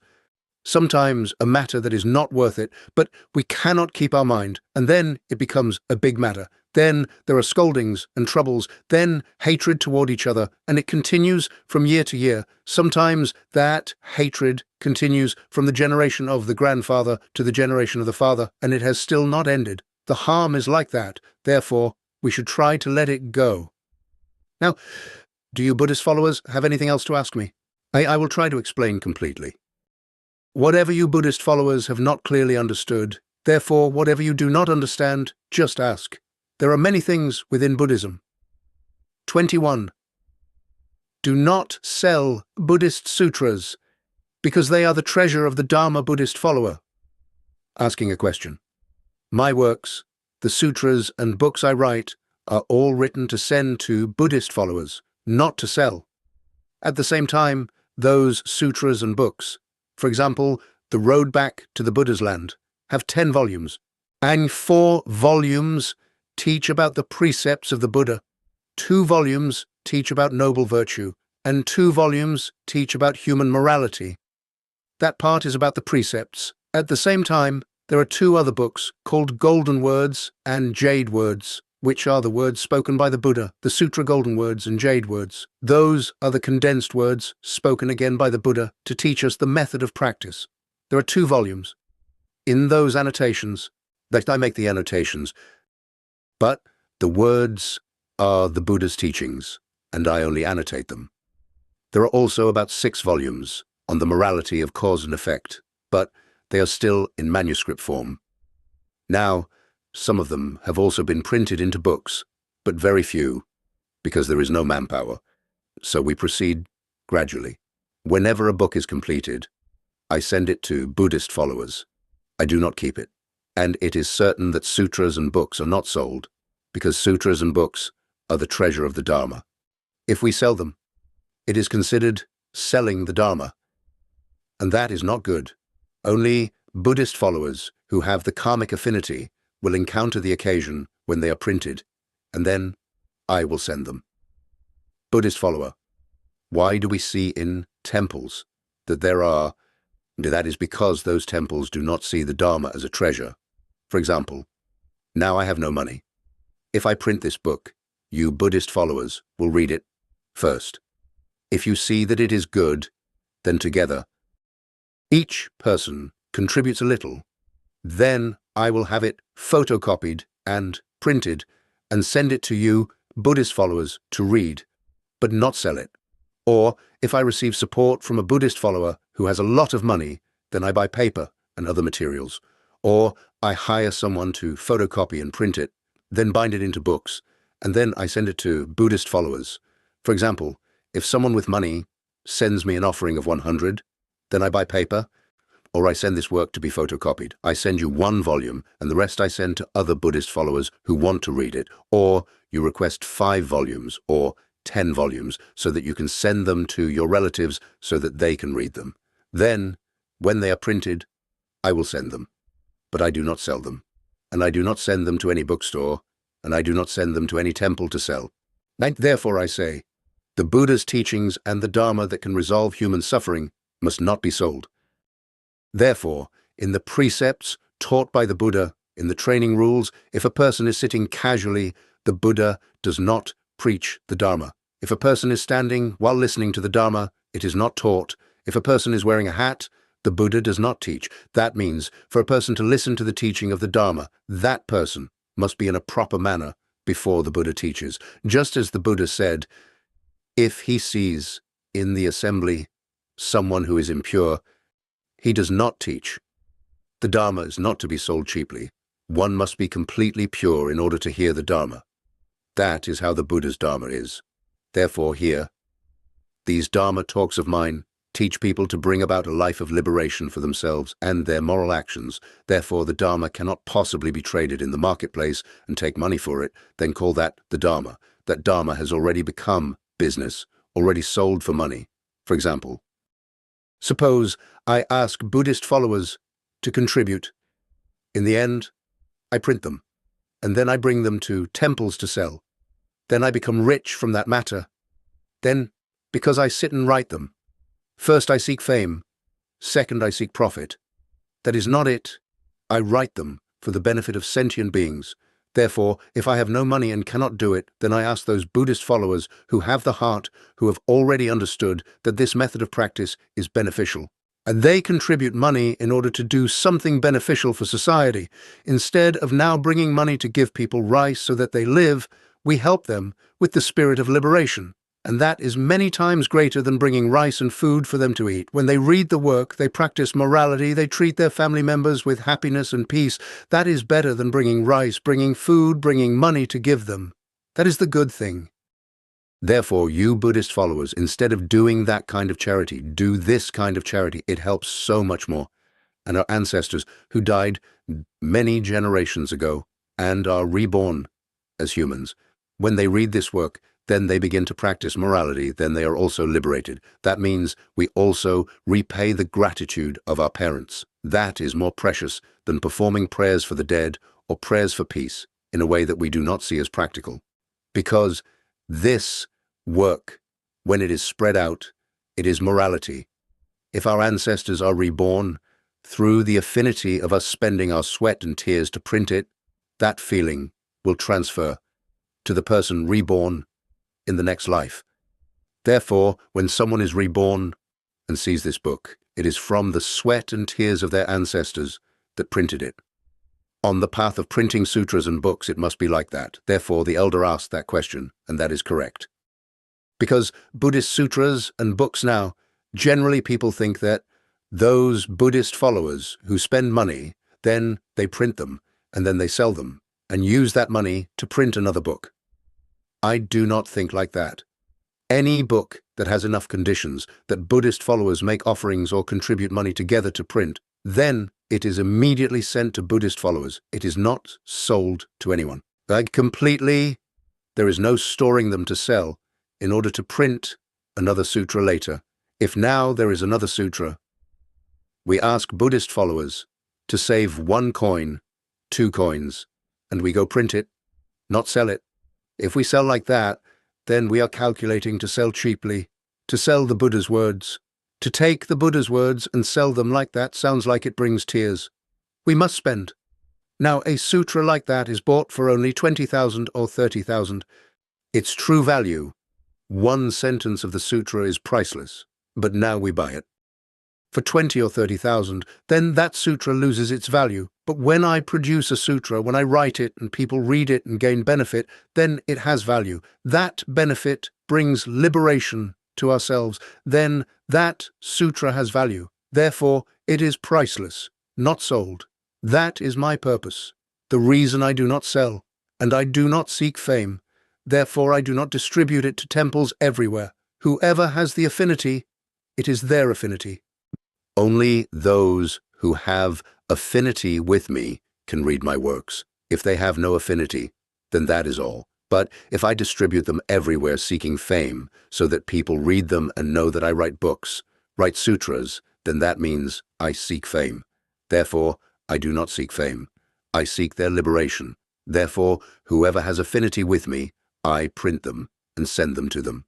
They read them, they practice them, and they become liberated. And at the same time, because they have affinity, and they meet me, and they receive the printed book from me, then I have responsibility toward them. They are people who want to read what I have spoken. Therefore, it is my duty to make sure they attain liberation. Therefore, after reading, if they ask me about this or that, then always I stay beside them to help them. That is like the affinity when Thích Thông Lạc read it. Therefore, he did not want to enjoy the Dharma treasure only for himself. And so, he invited me here to meet you Buddhist followers. That means he is not selfish. If he were selfish, he would say, let me finish practicing first, then the Buddhist followers later. That would be selfish. But he thought, I know this morality is so good. And therefore he read it and said, now, the Buddhist followers, from the time they have known me until now, I help them understand, so that they know the Buddha Dharma according to the correct morality, so that they can practice liberation. Therefore, he is not selfish. Therefore, because you Buddhist followers have affinity with him, he is not a selfish person. Therefore, later, you Buddhist followers will stay near Thích Thông Lạc. If he has anything good, he will help you Buddhist followers. Just like today, he made the effort to invite you Buddhist followers, so you could gather here. If he had not let you know, you Buddhist followers would not know either. Right? Therefore now, those are the things that Thích Thông Lạc later must try to help you Buddhist followers. After that, no matter what difficulties, the Thích Thông Lạc must try, must not lose heart. Because how many souls, how many people around here are his affinity? This is the affinity that he has created. Only after creating affinity can you meet him. If there were no him, you would not be able to meet him. And you, being able to read my books and sutras, is also thanks to his affinity. And therefore he must not abandon these Buddhist followers. He must use all his strength to guide them. Therefore, I believe you Buddhist followers will find the most peaceful place for Tai Thong Van to establish his residence, so that he can help you Buddhist followers here.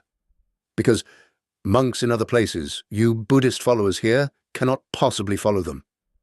Therefore, find a way to keep Tai Thong Van here. Do not let him go somewhere else.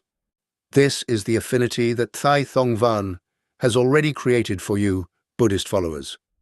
If you let Tai Thong Van go somewhere else, then you have lost something that is very difficult for you to find. Therefore, after that, you must try to create a place. Then I will be ready, even if in whatever way there is affinity for me to return. Then I will come to that place and teach. Now, Buddhist followers, sit down. Practice like this, breathe like this. Do like this, then practice. I will see whether it works. If breathing works, I will say, all right, now continue practicing. Practice like this, then do like this. I teach little by little. Then when you Buddhist followers can do it, then I say, now, go home and practice. Next week I will stay here, and next week I will check again. When everything is mature enough, I will return to Trang Bang. I will return to Tainin. That way, there is a place. But now, if you ask me to stay here, that is also possible. Not that it is not. But I cannot guide the Buddhist followers in anything. I have already said it does not bring great benefit to the Buddhist followers. Therefore, I hope that later Tai Thong Van will do that work for the Buddhist followers, and I will stay behind Tai Thong Van to help you Buddhist followers practice training to cultivate morality. From there, our morality will help us to attain liberation, to live a life that creates a realm where we live together in this world, more peacefully than the Pure Land. That means living without causing suffering anymore. Therefore, it is enough to know that now, books and sutras written by people and sold, it must be said that they sell the Buddha Dharma too cheaply. That is not correct. Instead, if people have the ability, if there are Buddhist followers who have money to support printing them, then send them to the Buddhist followers. Those who do not have help, them have. That is good. And do not sell them. Now, they even keep whole boxes, waiting until this book sells out before bringing out another, while many Buddhist followers have to spend money to buy them. Then they even have to bargain, and also have to reduce the price. Heavens! Books and sutras, the words of the Buddha's teaching, and now they even have to reduce 50,000, or 5,000, or 3,000. I truly feel deep pain. Now they say book, but inside there is no price. But when buying, the seller sells for whatever price they want. They say 80,000 or 30,000 or 20,000. This book someone bought for only 10,000. Why do you sell it so expensive? All right then, reduce 5,000. Oh dear. Books and sutras being bargained like that. When books and sutras are sold in such a situation, it feels very painful. Therefore, that is wrong. Instead, now a Buddhist newspaper called Gyak Ngo, newspaper of Venerable Trí Quang. That newspaper should be distributed to Buddhist followers. Ask Buddhist followers to support it. Then, when Buddhist followers, instead of spending 5,000 or 10,000 to buy it, they would still contribute. That is nothing. But when Buddhist followers receive it for free, they will not give 5,000 or 10,000. They will give 100,000 to the editorial group that makes the newspaper so that they can print more for many people. But, let me ask, in our country, which Buddhist follower needs to spend 5,000 to buy a stack of newspapers, right? They contribute hundreds of thousands. When they see the benefit for sentient beings, the benefit for everyone, they contribute more. They do not need to buy them. They do not just take one copy. When we do things according to the right conditions, when we do them correctly, then the Dharma treasure will be widely spread.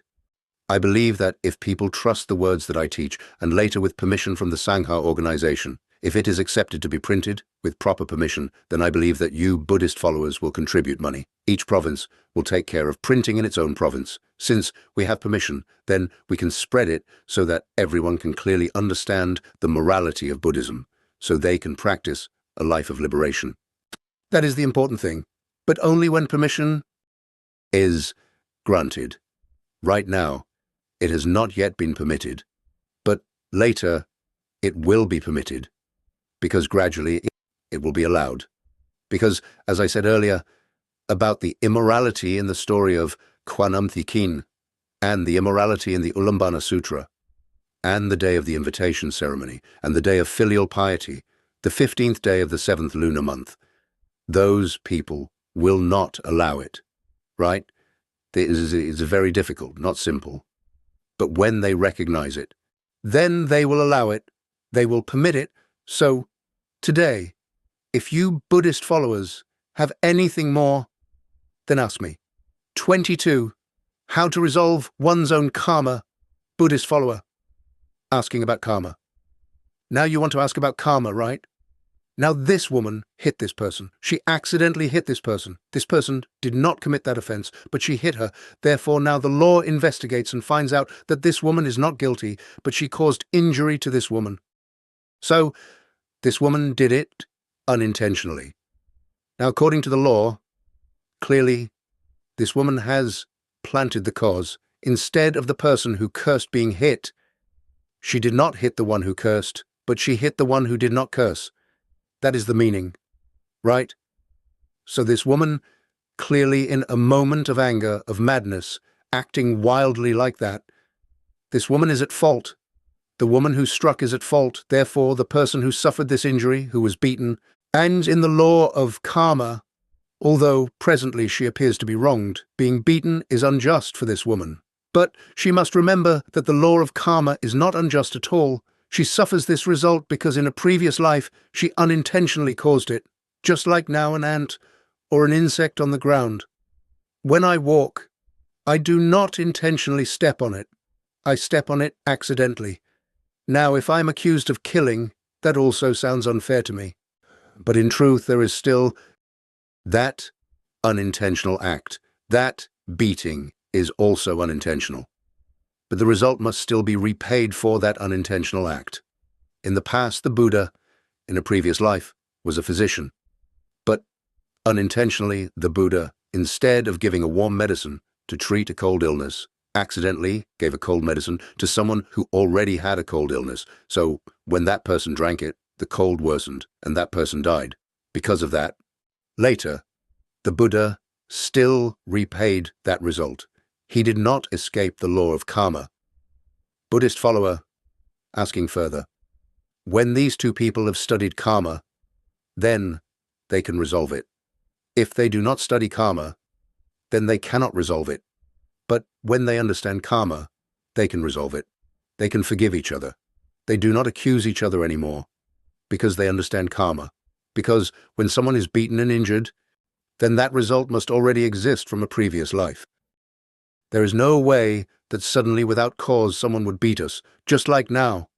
People fighting, they strike each other like this, and we are just walking along the road. We have nothing to do with it.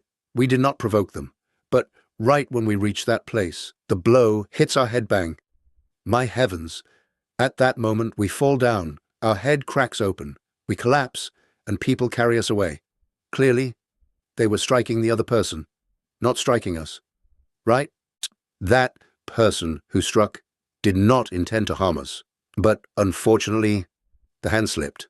That belongs to unintentional karma. Therefore, I say that unintentionally, when we walk and step on living beings, we also plant an unintentional cause and effect, and we must also repay that cause and effect. But at all times, we must practice transforming it, because our unintentional causes and effects are also many. Not that they are not. But the mind that we practice is to transform cause and effect. That is to let go. That is to prevent evil. If we do not understand it, then it creates those evils, because a person who is harmed unintentionally like that will also become angry. I did not provoke you, so why did you hit me like that? They will also scold that person a lot. Do not say that they would not if a cause and effect. For example now, suppose we are walking on the road, right? While walking on the road, we are hurried about something. We are flustered, and because we are too hurried, we walk too fast. Then we suddenly bump into someone and knock down their basket or their books. Then That woman becomes angry and scolds us. How can you walk so carelessly like that? So the person who unintentionally bumps into someone like that is also an action lacking cause and effect, that is lacking awareness when we bump into them. Therefore, it creates the cause and the result. So that woman turns around and scolds us. At that moment, if we apologize to them, then it immediately becomes peaceful. Oh, earlier I was too hurried, so I accidentally bumped into you. Please do not be upset. Please sympathize with me. Then the person may be angry for a moment, but immediately becomes happy. But if we become angry and scold them back, then it will create a bigger problem later. Therefore, cause and effect can be arranged from that point because we understand cause and effect. So I say that the morality of cause and effect must be understood. That means all these injustices and such matters, we must understand them through cause and effect. Therefore, for example, now if someone scolds us, if we understand cause and effect, then we cannot become angry. But if we do not understand cause and effect, we become angry and then we scold back.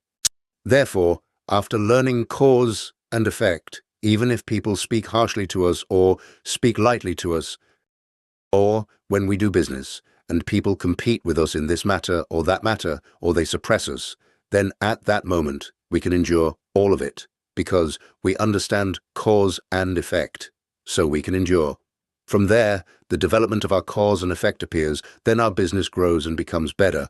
But if we struggle and fight, and from there we suppress each other in that profession, then those two people may carry out evil cause and effect and destroy each other in business. At least the person who has more wealth, that means that person has more merit, then that person destroys the one who has less. For example, now, if we run a shop in business and we want to destroy the other shop, then because we have more money, we start selling our goods cheaper. The other shop cannot sell their goods. They suffer losses. After continuous losses, they close their shop. Then we increase the price of our goods again. That means we destroy them. You'd destroy them so that we can live. That is an extremely evil cause and effect. But in life, people have enough tricks like that to destroy each other completely.